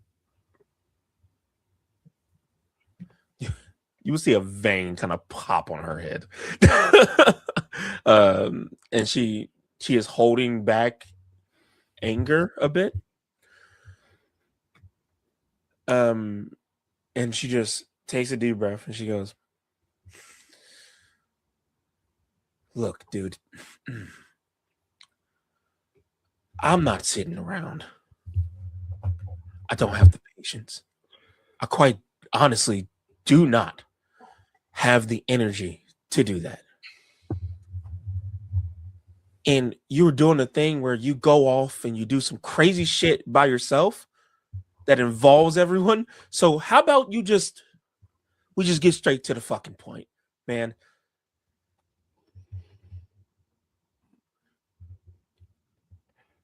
I was hoping to avoid it turning into a fight, and you don't have that capacity anymore. You always want it to turn into a fight.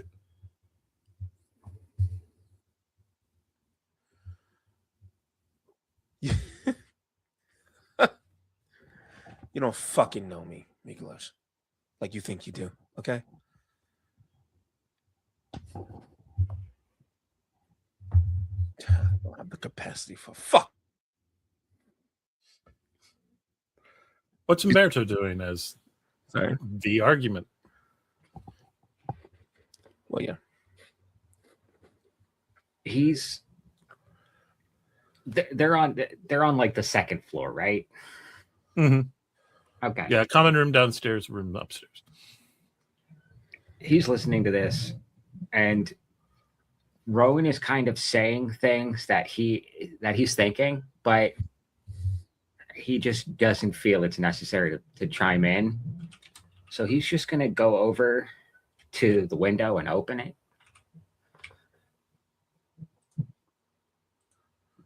And wait for Rowan to finish. Yep, she's out the door. And the door like it slammed. She's going down to the bar. He's looking out the window. Mykolas, right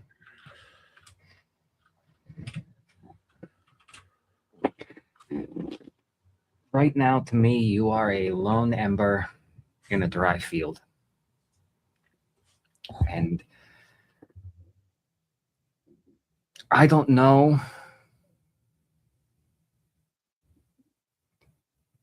what it was you did, but I will tell you this. If you don't get whatever this is under control, Rafael won't be your only failure.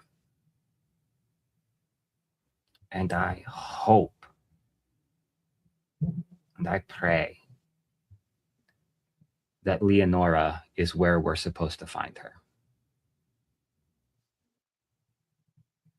Because if not, you and me are going to have a different conversation. And he's going to hop out the window. There's nothing below it. He just smacks into the street. But no, okay. So you go ahead and because we're doing things dramatic. Go ahead and give me your finesse athletics as you Batman your way out of the room. I'm Umberto. No.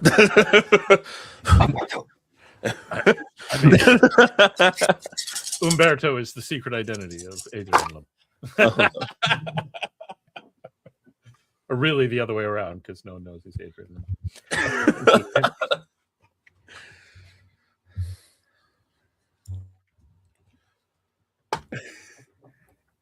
I am the night.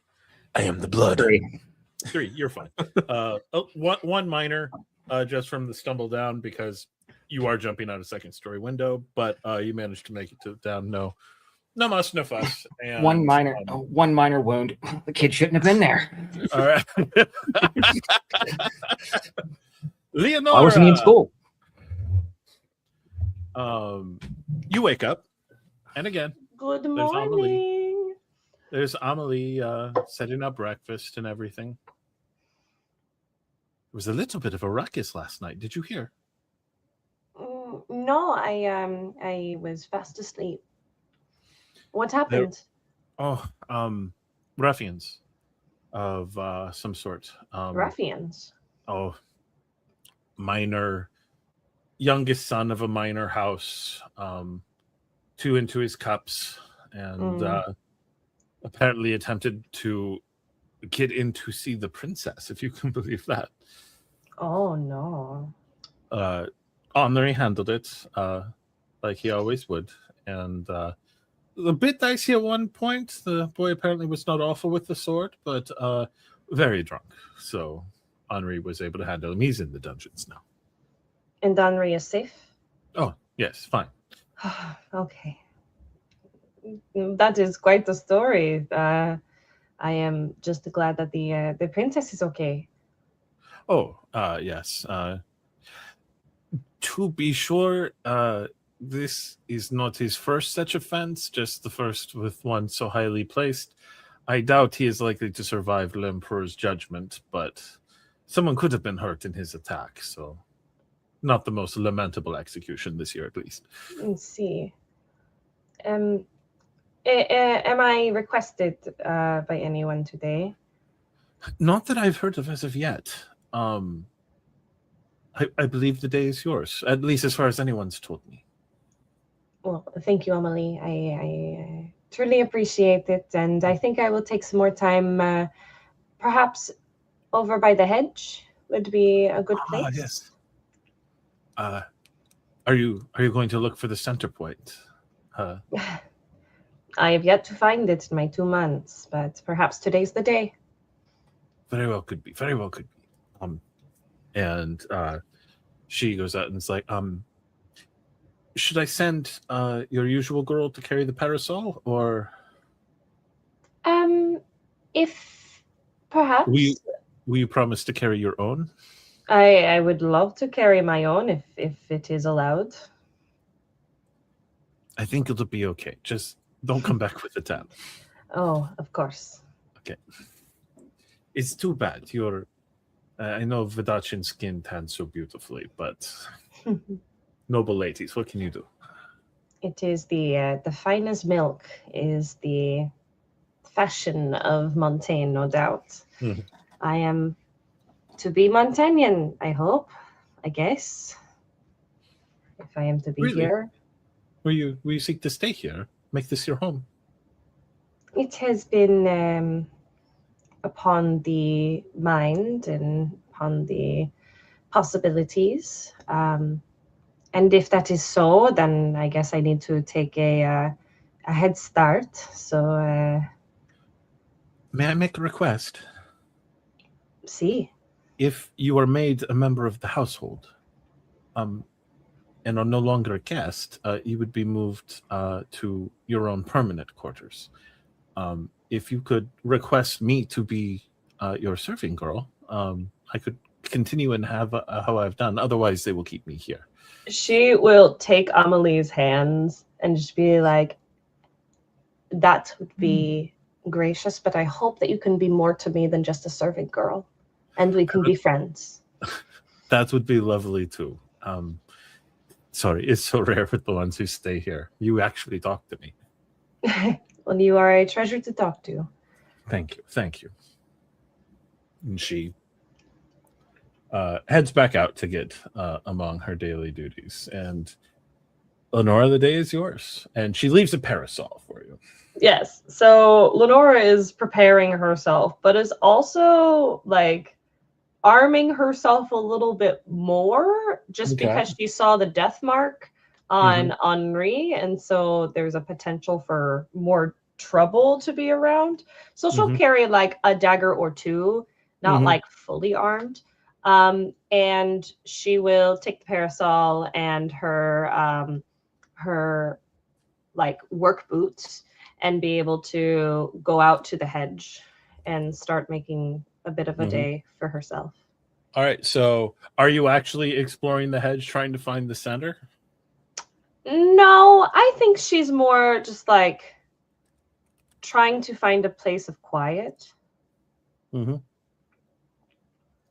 And so she's just allowing herself to find a bit more of a tranquility being by herself and being able to carry her own parasol out in the outs with the possibility of finding Henri. Like that is obviously on there, but it's not like her main focus. All right. As you are walking around in the hedge, so not actually going into the hedge, but just being in the area around it. I would say she's going in the hedge, but she's not necessarily like going for a purpose of like she's willing to get lost in the hedge. Like she's okay with it. Okay. Go ahead and give me your wits and notice. Though. Wits and notice. Okay, wits and notice. Perfect.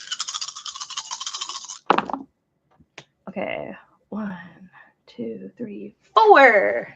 4. You're feeling pretty confident as you move around. And as you are doing so, you don't encounter anyone. But you hear voices. There are others in the hedge, and they're exploring it in their own ways. And looking up, passing by at one point, you notice the death mark again. And you're fairly certain you hear Henri's voice. She's going to go towards that line. Okay. You're able to kind of make it around, go through, and on 4, you know exactly where you are. And so you're able to get back out of the hedge. And you see him walking along with some others, a few other musketeers. She doesn't approach him specifically, but she'll at least make herself seen and take in the scenery around. Perhaps possibly like listening into conversation if it is at all possible. Interesting. Okay, go ahead and give me well, that was what's in notice, but it will probably still be in this case it would probably be finesse and notice because you're trying to get close or getting too close, listening in on musketeer business.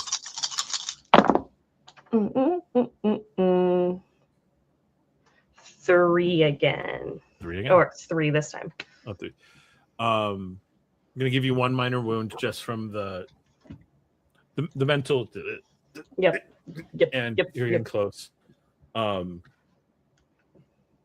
You're not catching everything, but you are hearing some talk about asked for you by name, princess, and Henri's like, and no connection to the boy.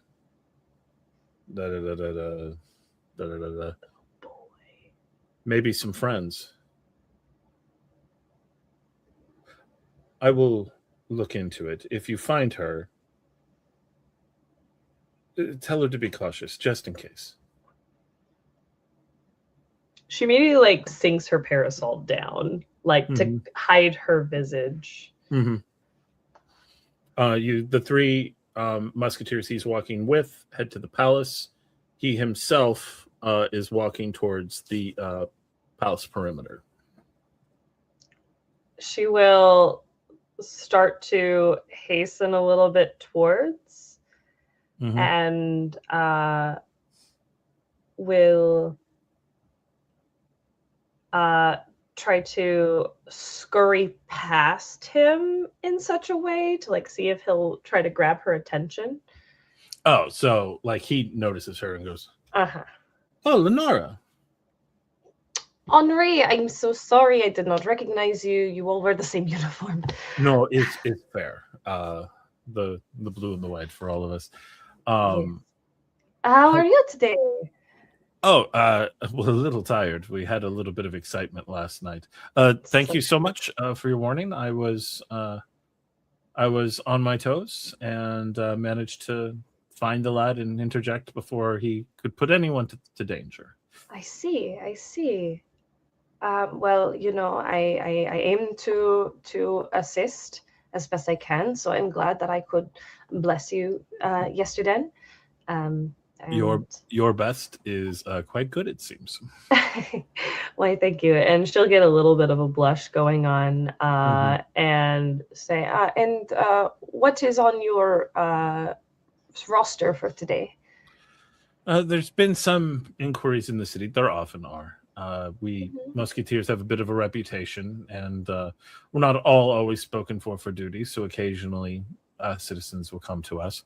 There's been a interesting request as regards Anne's personal retinue, and so I'm going to investigate it and see what precisely is going on. Does it seem troubling at all? Not offhand, but so soon after an attempt to bust into her apartments, I'm not leaving anything to chance. Of course. And you will be alone?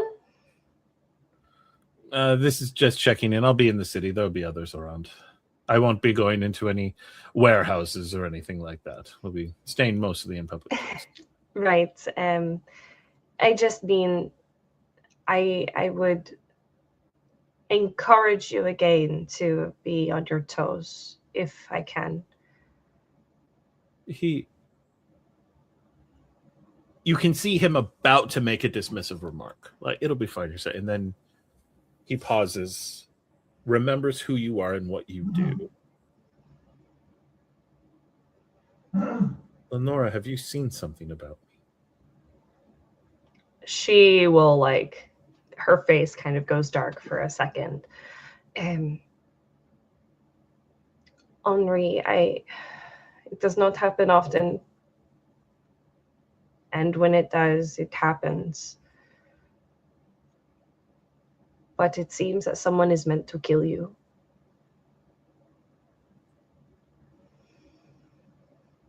In a way, they weren't a week ago. It just showed up yesterday.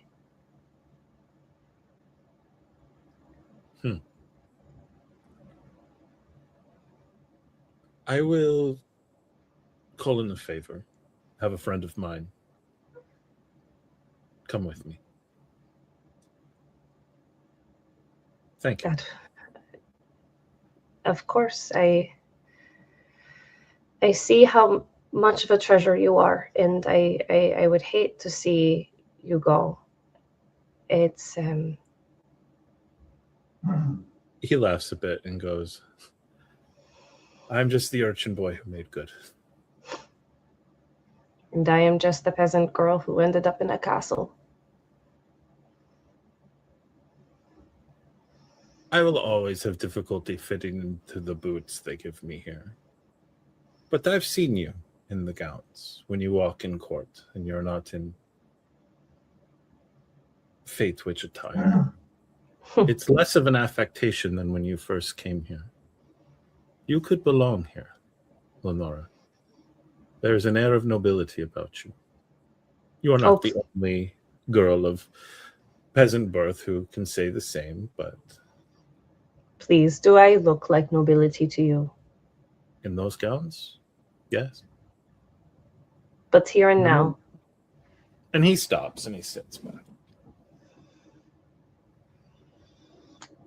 In truth, you do. Perhaps it is the absence of the dirt under your fingernails from when you work in the garden, or your lowered expression when you are doing your Fate Witch performance. But there's a part of you. I don't know that you belong to this palace. You're definitely Vidachan. But if Same. someone told me that you were a long-lost princess of some noble Vidachan line, it would not surprise me. That would be quite a tale, let me tell you. The world is made of such tales. Mm. Well, and she'll take his hand. Please be safe. I will. And she will. If one befriends a Fate Witch, he does well to listen to her warnings. And Will with not wish that, to make a Cassandra of you. no. And with that, she will bless him again. Okay. I'm up to 6 lashes, friends. All right. Getting spicy up in here. Okay. Let's go. All right. Rowan, you stormed outside. Did you just storm out to drink, or did you storm out to do a thing? She stormed out to calm down. Mm-hmm. And so her first stop would have been the bar. And I think because she is full on in denial still and like delusional in a way.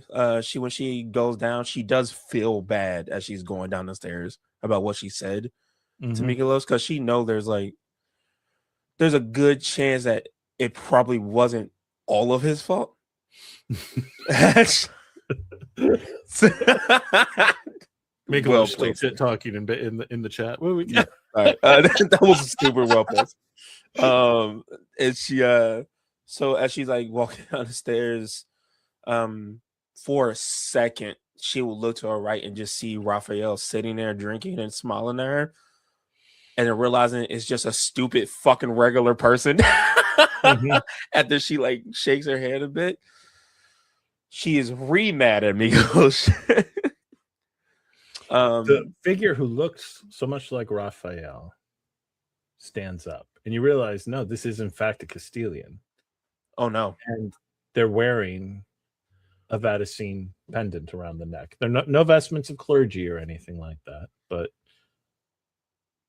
a young Castilian man, sword at his side, and Turn would look at you and go, "Ma'am," and doesn't look like he's looking to take up your space or anything. He's walking towards the door. He doesn't like he recognized her or nothing or no.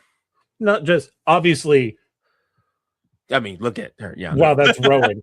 Yeah, like it's a human being seeing Rowan in the wild and being like, wow. But then not looking to take up your space or anything, just walking on. Son of a stupid fucking. I think he knows everything because he does know everything in a way, but it's fucking stupid fucking shit. And she's like walking towards the bar. Walk into the bar. Umberto. After the unfortunate landing on the child, who should have known better than to be walking on that particular street. Why aren't you in school?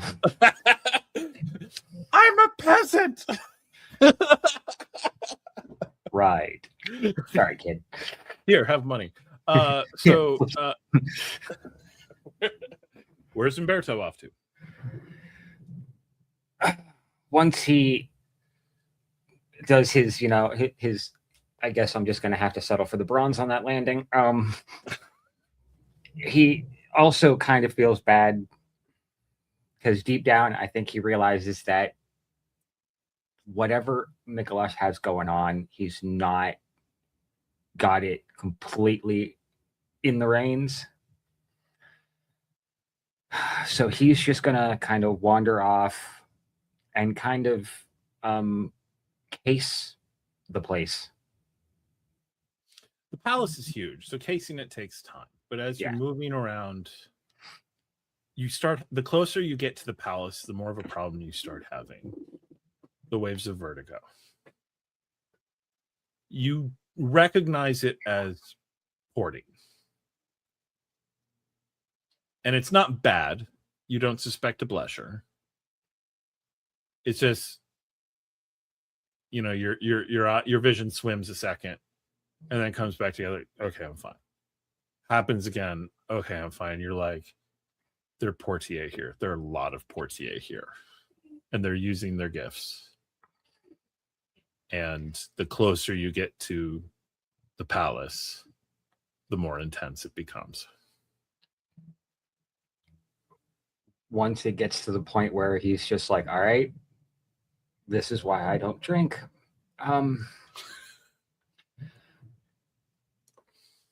He's going to double back to get with the rest of them because they're going to need to know that. Mm-hmm. And Mykolas, you're approaching one of the outer pavilions of the palace where you were told. I do think on the way there, Okay. he's going to have a conversation with Rona. Okay. In a sort of quiet voice, but she can hear it. She's always listening. Yeah. He's going to be. We need him to get access. Just because I take more time than maybe you would prefer does not mean I have broken my agreement.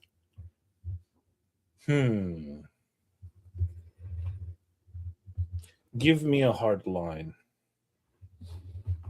The point at which you will have violated the agreement. Just so I know such a line exists. Will you let him out of your sight once you have him? If we have Leonora, or a reasonable way to get Leonora, and I let him go, that will be a line. We may need him to get access to her, so he may have to leave to go and get her and come back. This is not a disagreement on the deal. It is me making sure all the things are accounted for.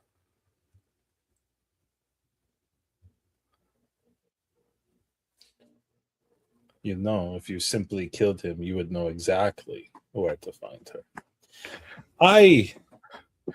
But we wouldn't have the access he does. I understand. I will accept this accord, so long as you have an explicit arrangement with him to see him again. Letting him go for a time will not be a violation of our agreement. But once you are with your Leonora and no longer need him for access to her. Agreed? Agreed.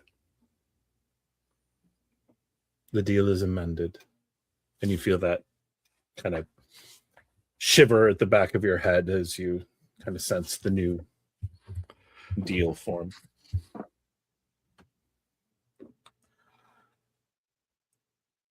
Rona is being accommodating.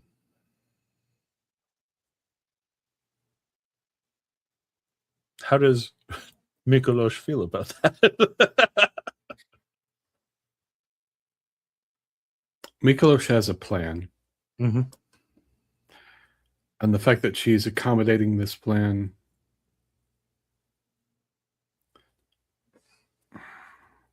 it's one more fight he doesn't have to have. Gotcha. All right. You get to a sort of check-in place at one of the walls, and you see a number of Muscatari standing around and talking. You don't really have any visual cues to tell one from the other.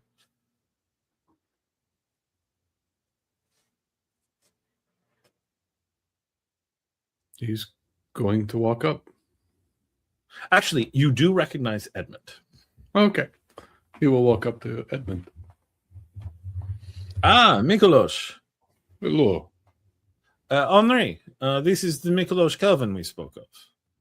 and man, you would guess about Edmund's age. Kind of turns to you and walks over. Mykolas.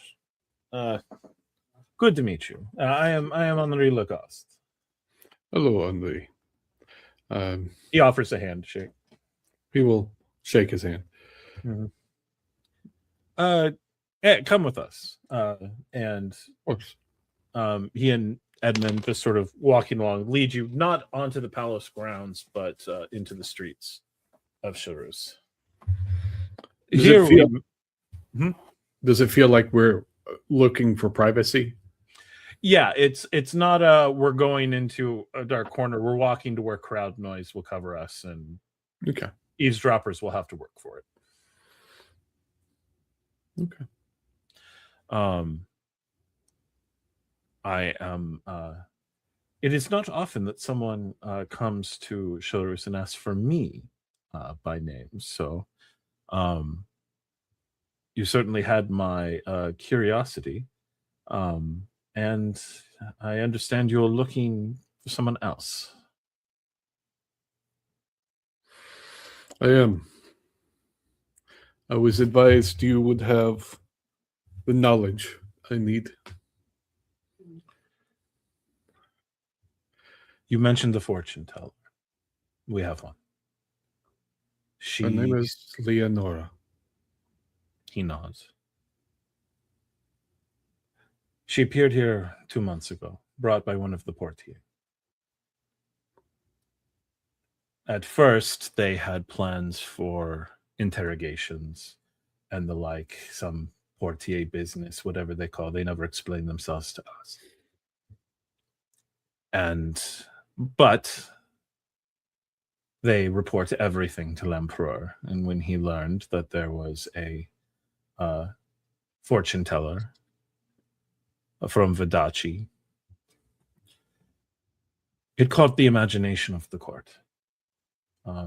Since that day, she has been a regular in the company of Princess Antoinette, and as the princess's personal bodyguard, I've often been in Leonora's presence. Is she safe? She is. Well, I say that. She is as safe as anyone in the palace, which is simultaneously one of the safest places in the world, and occasionally incredibly dangerous if you're in the wrong place at the wrong time. However, she has no particular place in the politics of the court. She steps up, she performs as requested and stands down, and so is not held in particularly higher regard by the nobility than a particularly talented musician. And so, while there are always plots, I cannot for the life of me imagine the plot that would currently endanger her. However, he kind of looks around. When word got out that the palace was in possession of a Fate Witch, the Faith Witches, their circles, they requested her return. It is illegal for one of them to be out beyond the borders of Vadachi. L'Emperor refused, not being one to bow to the whim of witches. However, there has been a new overture from House Felici, one of the merchant princes of Vadachi. And that came with the son. She does not know why they are interested. But if you know anything of the merchant princes, you know it is very unlikely to be good.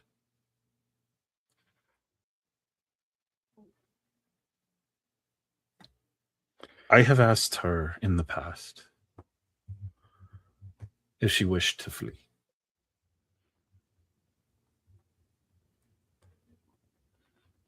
She has always said no.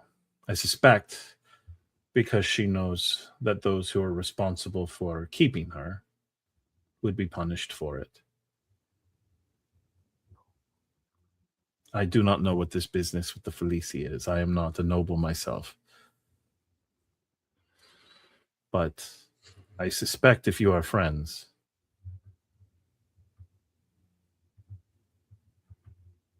you might be able to get her to leave and be somewhere safer.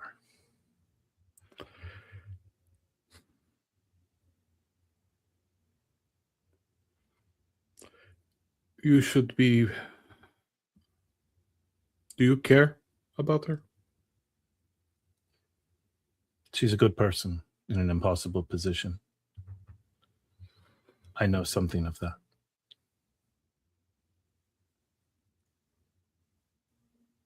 You ever meet somebody who changed the course of your life? It's why I am where I am and why I wear this tunic. And it's why we cut our way through mud, blood, and death to find her. You're not alone. We are her company. She was stolen. And we have paid much since then. Quick clarification, Leonora. Given all the questions about your company that you have received from the portier, would you ever have volunteered information about your friends to someone like Henri?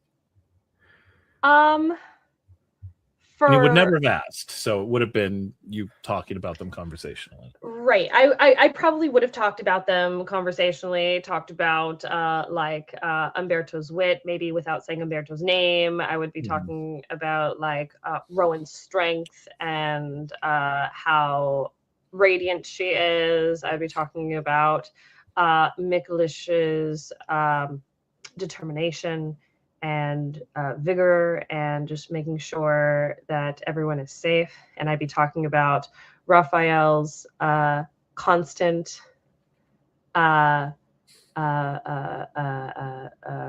what is it? Words are escaping, but just talking about the faith and how corralling hope is easy with him. Henri smiles to Mykolas and goes, she speaks of you all often, of her friends.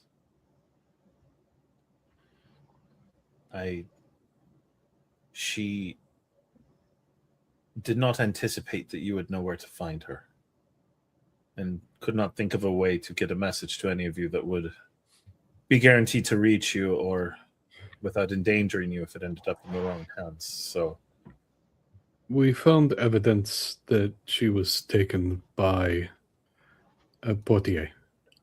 There was one there who was there for purposes that are not clear. He took her.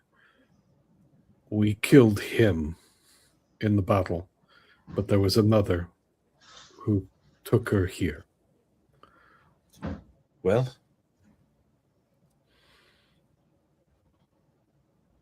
now your story is confirmed. I can arrange to have you and her other friends brought into the palace as guests under my authority. I will seek permission of the princess just to make sure there's no extra foibles or anything anyone else protests with.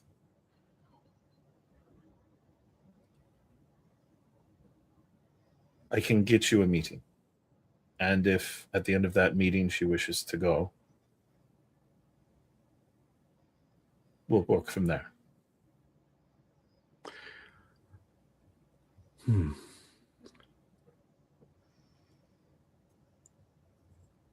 Two things. Yes. If she wants verification that I am who I say I am,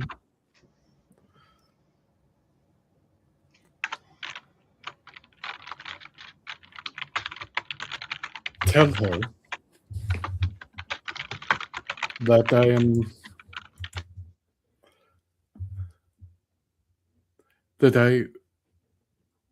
I asked about Little Needle. I will convey that to her. And the other thing is, tell her we never gave up. We traveled across Iceland to get here. He We reaches out and puts a hand on your shoulder. I've only ever fought at the borders, but I know that is not easy. And Gather your friends. Meet us at sundown, at the same location. At the very least, I can arrange for a meeting. Very good. If she wants to leave, will you let her?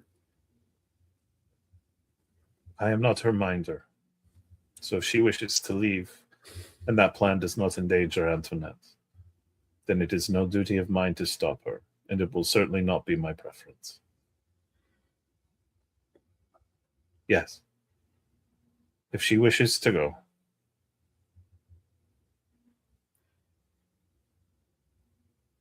Thank you.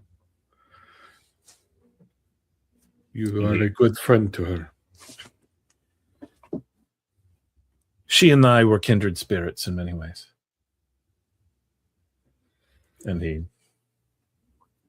nods to Edmund, who nods respectfully to you, and the two of them walk off towards the palace. And Mykolas will return to their tavern. As Mykolas gets back, just before he gets to the tavern, Umberto, you would actually have seen him walking with the musketeers in that direction. The conversation would seem fairly cordial. And then you see them peel off and him keep walking back.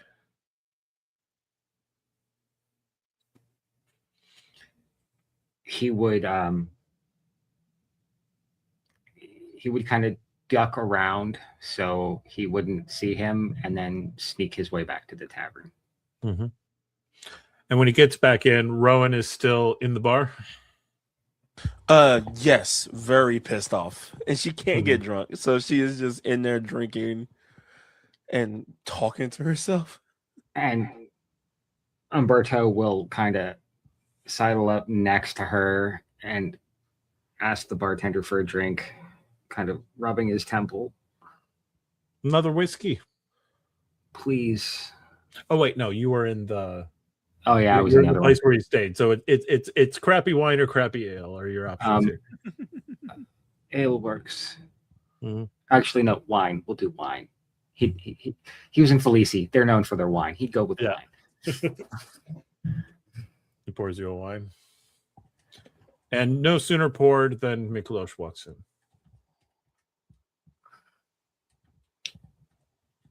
in. He will get their attention and sort of call them to a corner booth where they can talk quietly and unheard.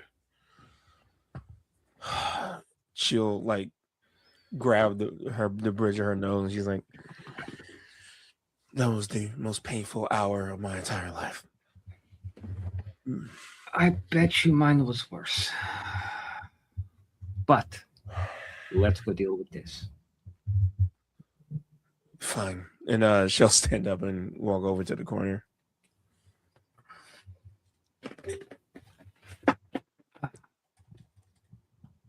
I've arranged for us to have a meeting with Leonora in the palace.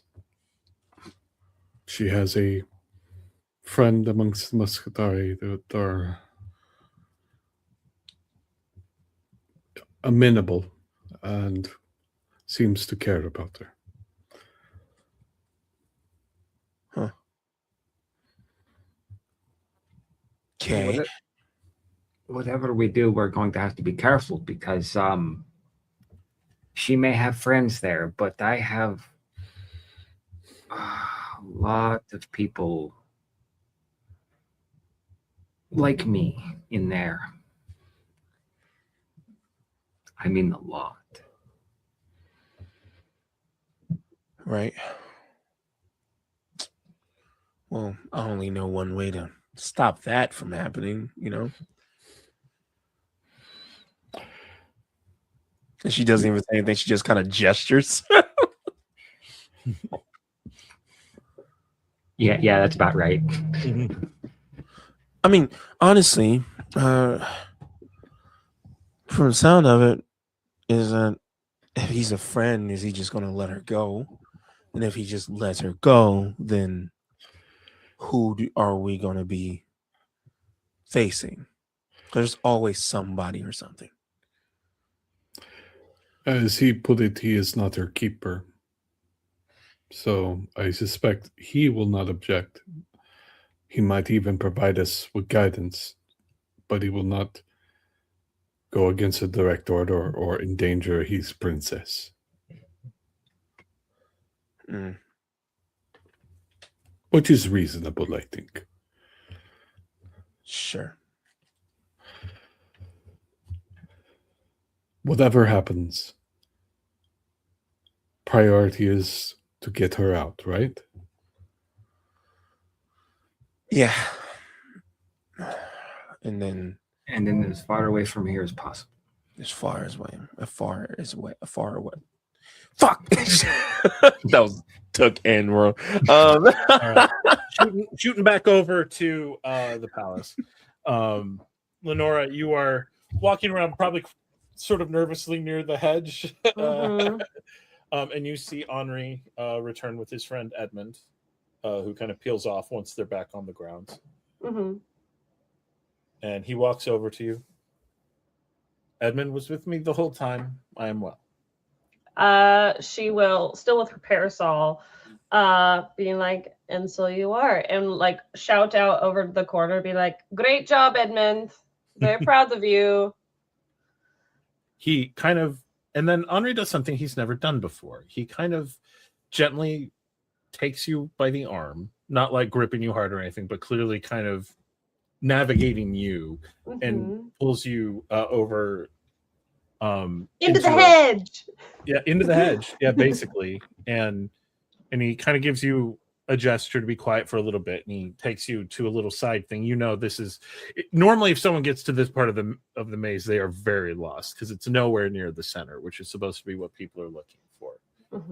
And he looks at you and he smiles and he goes, I just had a meeting with Mykolas Kelvan. Her face immediately drops. Her eyes get really big. He's here. And your other friends. They're here? They're here in the city now.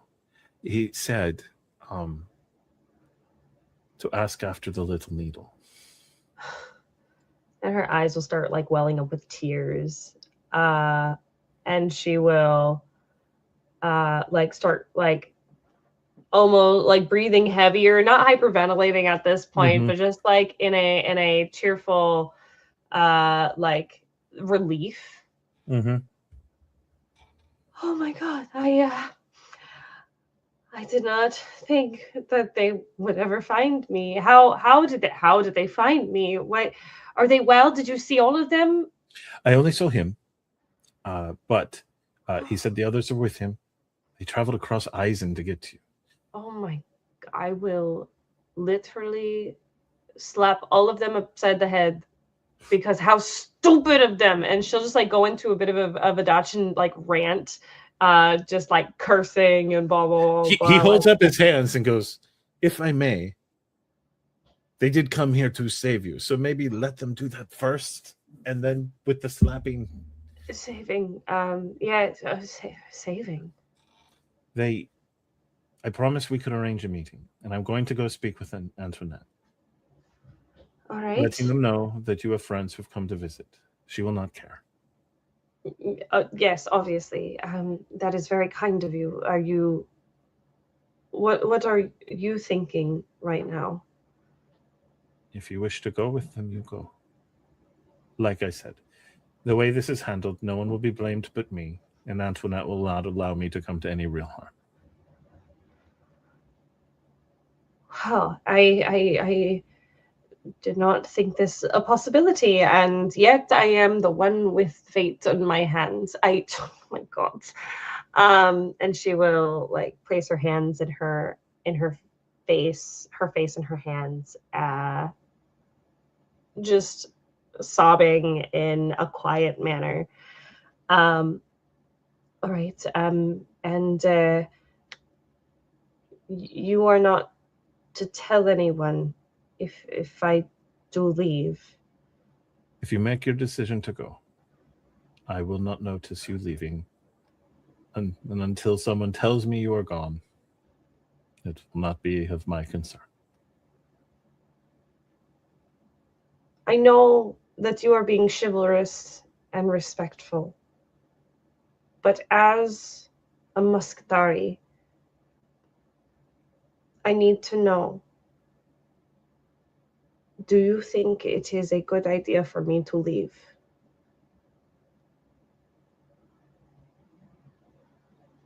He pauses and thinks.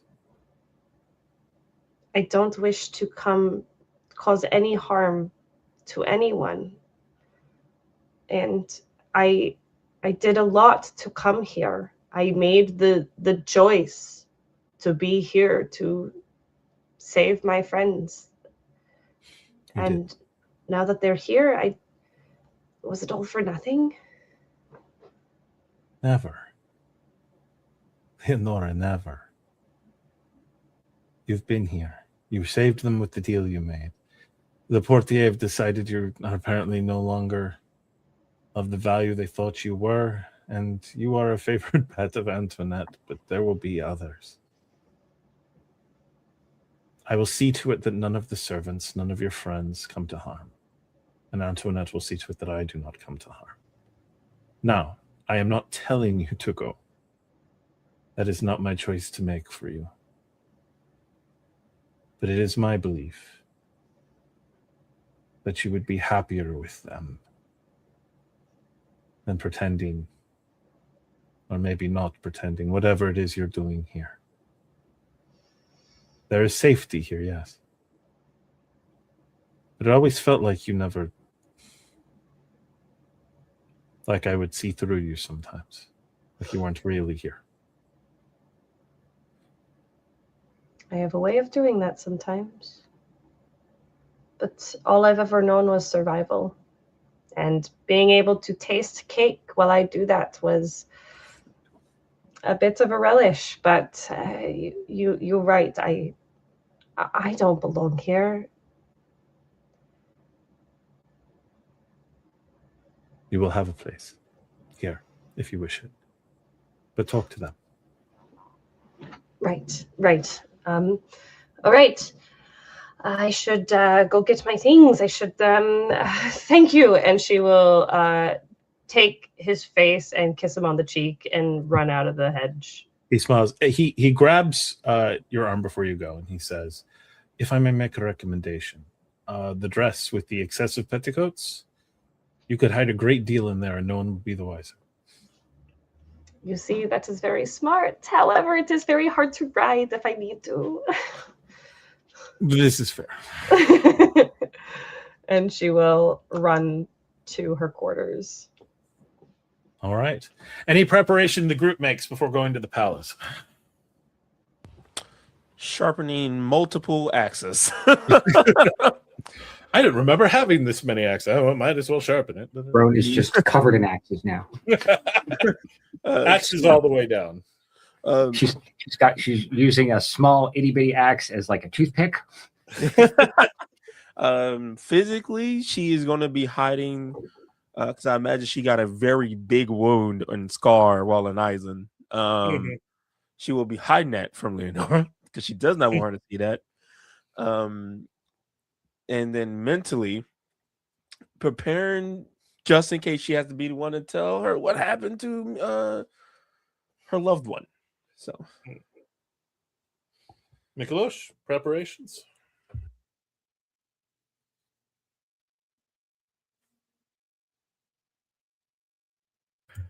He's already prepared. Mhm. He's like, he's always been the guy who travels with everything he owns on his back anyway. So yeah, he's ready to go on campaign. He's ready to go see her.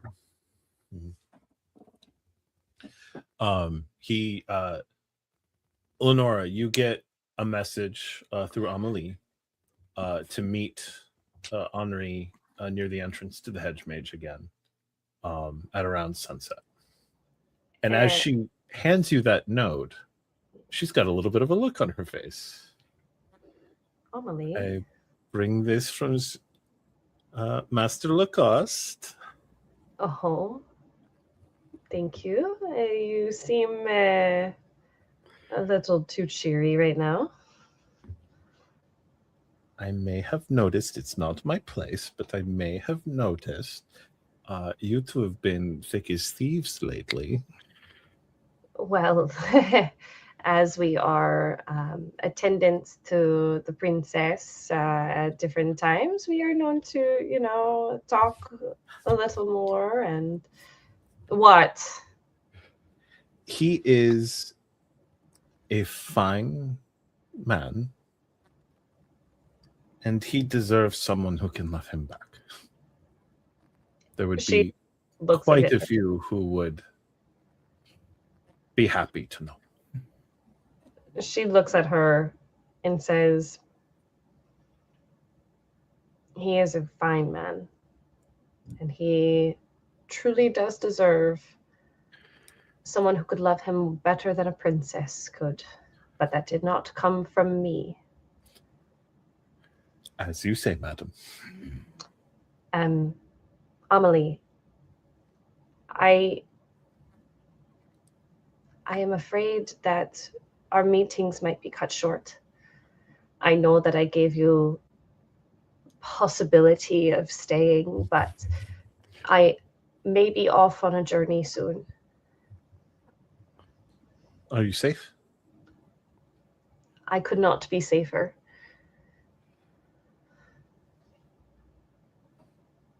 Her eyes suddenly go wide. Oh no. You're going to meet, and then you're off on the... I don't know. And she's no. Well, here comes the rumor mill. And they were in the hedge, girl. Oh my god! Let me tell you. I saw him swimming one time. Oh my god! Oh my gosh! Did you guys hear? Tell me more. Get me into a New Jersey campaign. I'm so ready. Some of us playing Newark. Anyway, I can make that happen. I'm just saying. Let's go. Oh God. So, you all you keep things moving. You all get to the palace gates, and Henri is there to meet you all. This time alone, and he advocates for the three of you by name, not needing to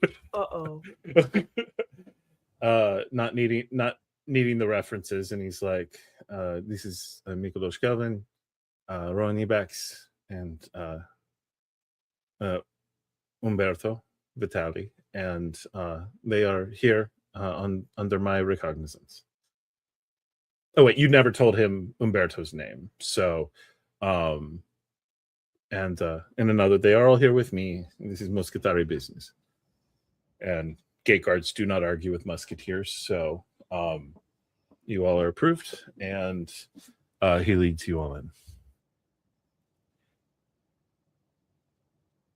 I should warn you all, as he's kind of leading you all, there was another communication. Apparently, Angelica Felici herself is taking an interest in your friend, and her name has now been explicitly the one behind the summons. Felici. Yes. It's one of the. Oh, you're from Vidachi. One of the merchant princes. And His daughter, specifically. From my understanding, it would be as if Anat had given the command. Umberto's just going to tense up like horrifically.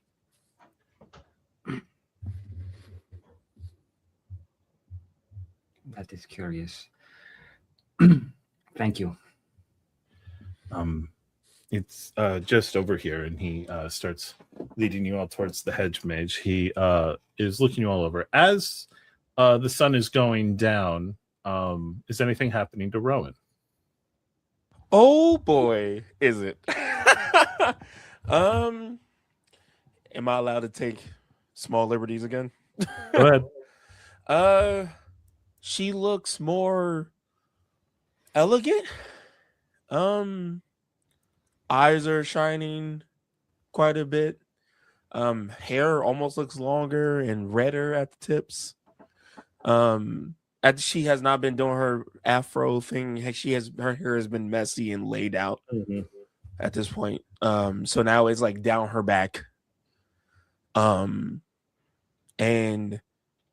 her heavy footsteps turn into very light and almost quiet.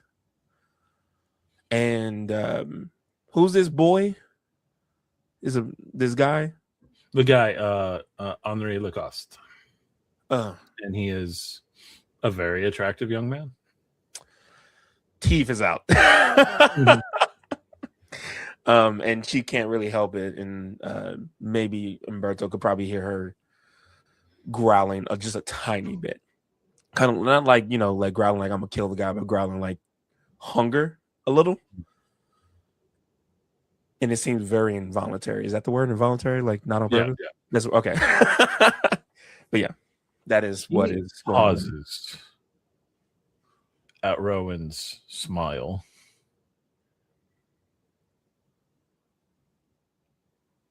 We have vampires in the city.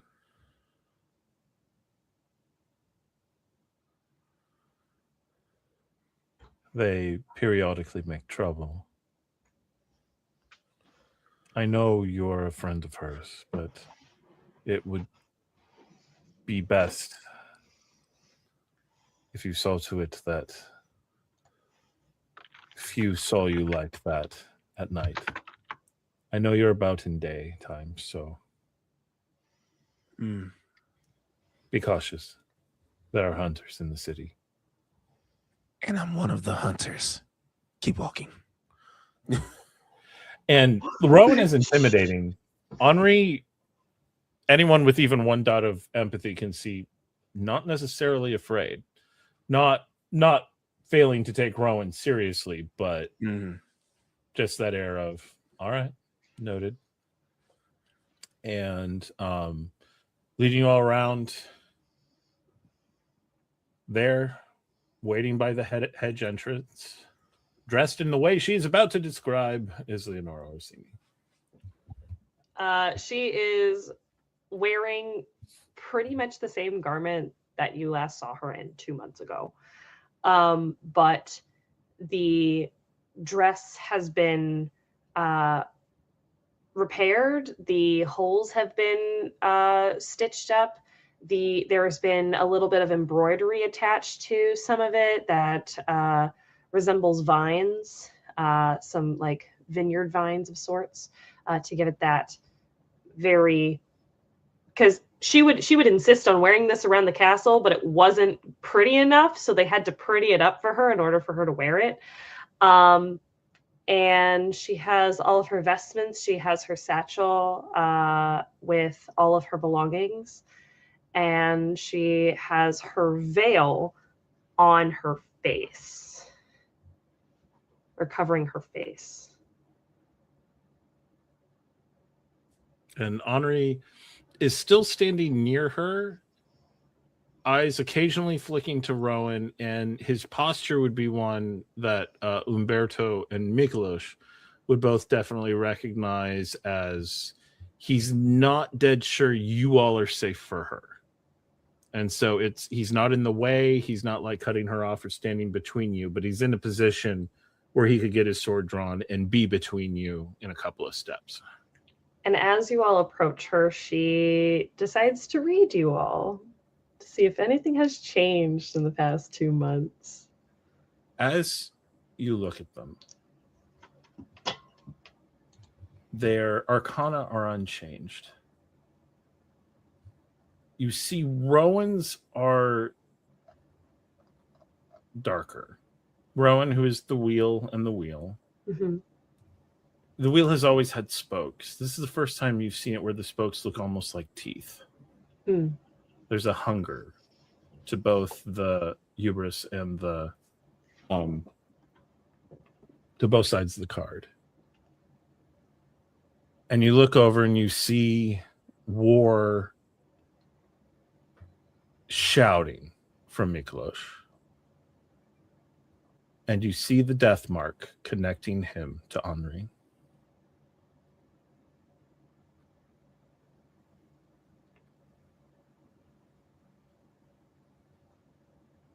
Is there anything about Umberto that I notice? The black string is looped around his wrist and around his throat. Well, shit. She takes that in for a second because it just takes her a split second to read everybody. Mhm. But she puts it away, like puts it into the back of her mind because she's seeing her friends again for the first time in a Mhm. while. And she walks over as if to put on appearances. And then she lifts her veil, and you've seen that she's been crying.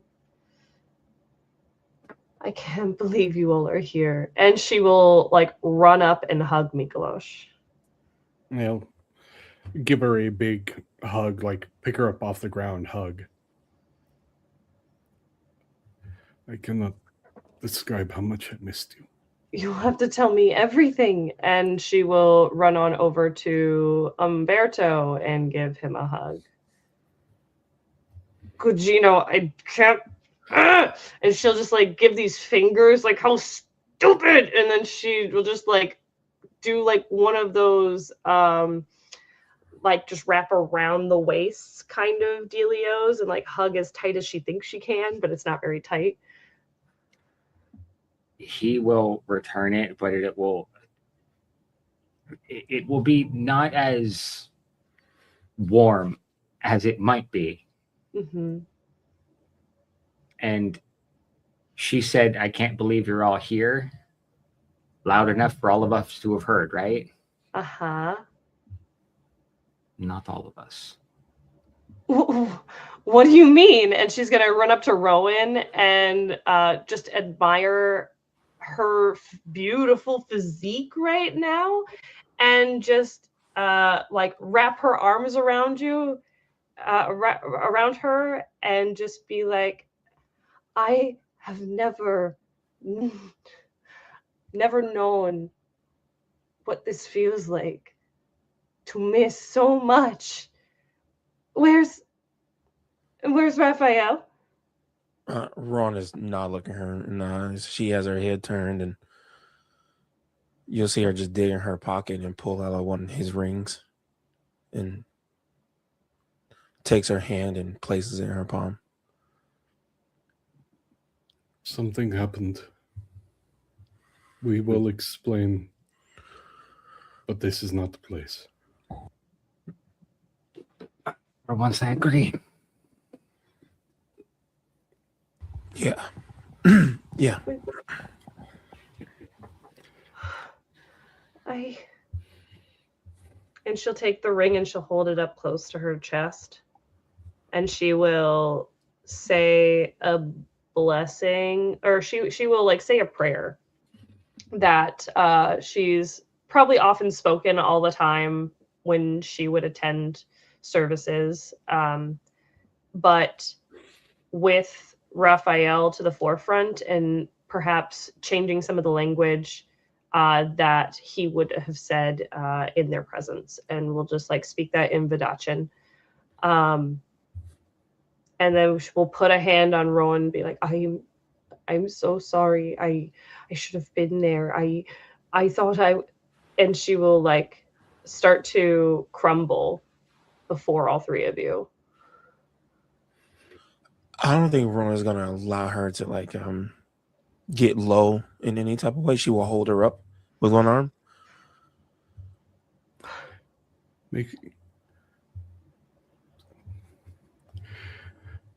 Let her take her home. And wordlessly, she's just gonna walk with Leonora, just kind of hold her. And she's gonna look back over at Henri. Henri, I didn't get a chance to introduce you. This is my friend. He's been a confidant here. His name is Henri, and he is a fine musketeer and a fierce friend. I understand. Henri nods to you all. I'm sorry, I didn't realize this would also come with such grief. You three were just seen by the guard and approved. They are lazy this time of night for those who are leaving. Walk out as if it is natural, and they will not question her being with you. I recommend the western path. It will get you to a ship that you can take wherever. Thank Leonora, you, my friend. There is, behind the statue, you know, the one near the gate. Yes. There's a little bit of gold there. It should be able to help you secure whatever you need. You're very hard to forget, you know that? He smiles. It's my job. I am a musketeer. We are to be legends. And she's going to look at him and look at Mykolas and look at him again and say, now I would recommend that you get back to your job, soldier, musketeer, sir. Yes. It is time to forget that I saw you all this evening and have no curiosity about where my friend is for a time. See. And he would turn and Yeah, as he starts to pull away. Actually, I have a question for you that I need to ask you in private. What do you need to ask, Mykolas? Rowan is now pulling Leonora away, whether she wants her to or not. Unfortunately, She's like trying to like move out of her arms. Umberto? If he sees that Leonora is freaked out, that's going to get him to focus on what is going on. Henri's like, I don't mind. I can be of value. Mykolas, yes. we're together now. We can leave now. It's all right. Am I right in thinking that you would get in trouble if it was found out that you were involved? Somewhat, but not greatly so. And I have a powerful patron. She will see to it that those most irritated will not bring me to any real harm. I can ensure it so that you will be above reproach. Really? In what way? Draw your weapon. He pulls his sword. Mykolas. He will approach, and at the first couple of steps look normal. The second couple of steps look threatening as his hand goes to his sword. Mykolas, Don't do please. this. Do what you need to do, Please Anyway. don't. as I will. And he pulls his sword. Henri looks at you with your sword and takes a duelist stance. Henri, run. What are you really? I'm a prison that walks and breathes. And he comes in for the attack. All right. Go ahead and give me your brawn and weaponry. Look, we knew it was coming. So Gotta here's make the it thing, dramatic. Dan. Mm-hmm. He's making it look real. Mm-hmm. He's using every bit of his knowledge to throw himself on Henri's sword. In combat. All right. So forcing him to defend himself and kill you. Yep. All right. Awesome. This is going to be finesse and weaponry. Yeah, I figured. Love you. Why you gotta do this, buddy? Why you gotta do this? Because, somebody had to. All right. Plus finesse. So you're trying to roll high, right? Yeah. Oh man. If somebody wants to give me a hero point. Nope. I'll give No. you a hero point. No hero points for All right. you. Go for it. I have an extra one. Go ahead. No. Chaos. God damn. All right. I will get my free reroll. Okay. Yeah, that's pretty good. So 1, 2. I love how Natalie's like, no, don't give any more hero points. She just throws them at Dan. Yeah, I'll throw him at Dan. She throws villain points at me. Important distinction. Yeah. Fair. I got a total of 5. 5. All right. Yeah, damn. Well, let's see what kind of fighting form Henri is in. He I is a give hero. Henri my point. Okay. His finesse. Oh, Henri is good at what he does, Yes, he is. and he's given a hero point. Wait, didn't she also? And bless he has him? a blessing. Yes, he also has a blessing. I actually, hang on. This is not enough D10s. I will roll them, and then we'll see what's happening. With the pull. With the pull. Because you had how many lashes when you gave him this blessing? I gave him. I had 5. I took a 6th. So it's 5 dice Yes. plus a hero point. Yes. Of 3 dice. Oh, so satisfying. That's so many 10s. These dice like Henri, I've noticed from some of the other one shots we've done. Oh boy. So 3 10s. 4. I can make this real devastating. I'm already devastated. Oh, buddy. This is a 6 what-if raises. situation. It's fine. Yeah. All right, so you had 5 raises and he has 6. And mine are adding to his. Essentially, yeah. Yeah. You all have seen Mykolas fight. You have seen him fight brutally. This is something different. Rowan, you would recognize this is a different style of fighting. Umberto, he's almost dueling. And Henri is definitely a duelist. It's clear from go, Mykolas did not have a lot of chance in this fight, but he's making it look good. And swords are crossing and moving. And Henri is desperately trying not to kill him, talking to him, trying to figure out what's happening and recognizing what's happening. Do you think you're the first to attempt suicide by Muscatari?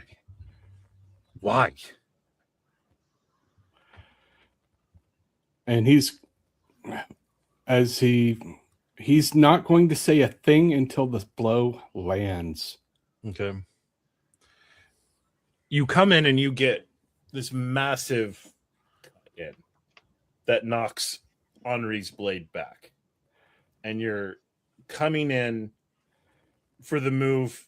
It's a killing shot. He has to stop it or die. And his hand drops to his belt, pulls his pistol, and at point blank range shoots Mykolas in the chest.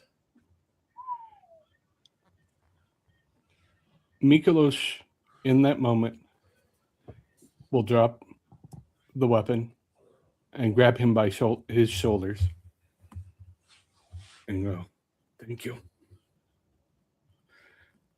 When she wasn't around, I wasn't strong.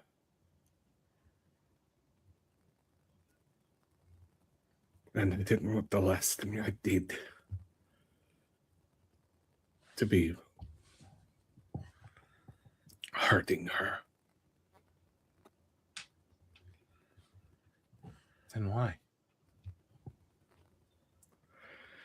It was the only way.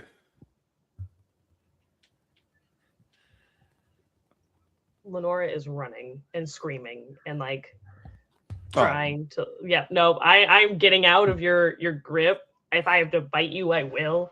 Go And try, yeah. I will try. He's not gonna let her go, yeah. Okay. Oh, Lenora, this is your finesse and athletics to try to slip loose. Finesse and And athletics.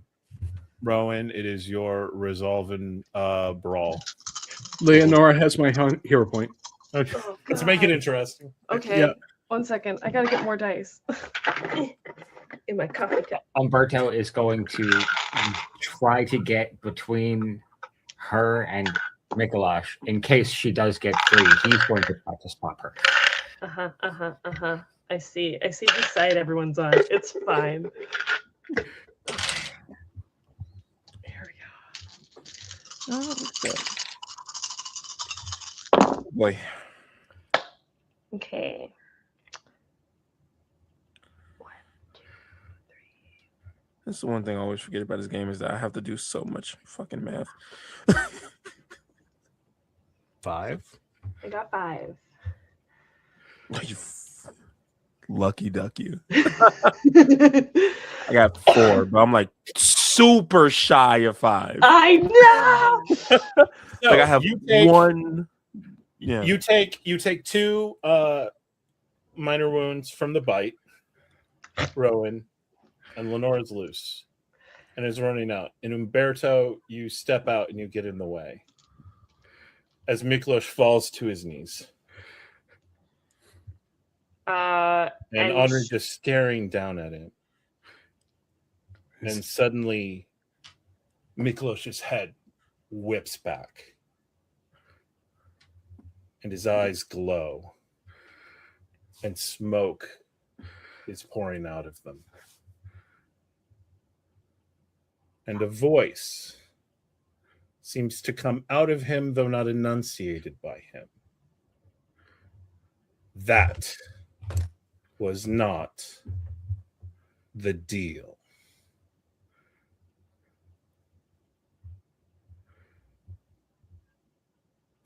Lenora, you get to Umberto. And I'm running. I'm trying to like evade and like trying to get over to him. If I have to like push him out of the way, I will. He is going to try to just grapple her in a hug and hold her back. You have to let me get to him. I'm sorry. No.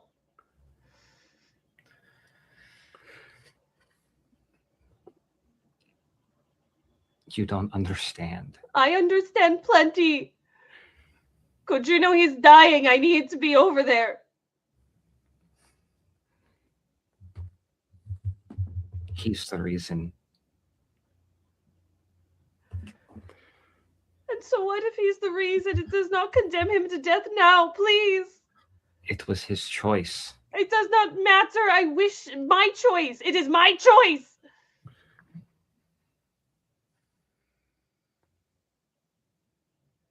And he'll just Lenora. let go and Leonora hand and up. Umberto, you both feel a massive heat. And fingers made somehow simultaneously of both fire and ice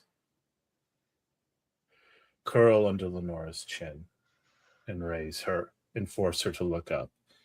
And you see this figure simultaneously burning hot and frozen cold. He broke a deal for you, little witch.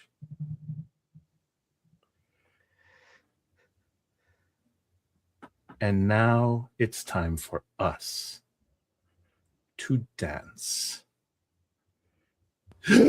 Lenora, you wake up. Beside you is the egg. In a bed nearby is Rowan, sleeping peacefully.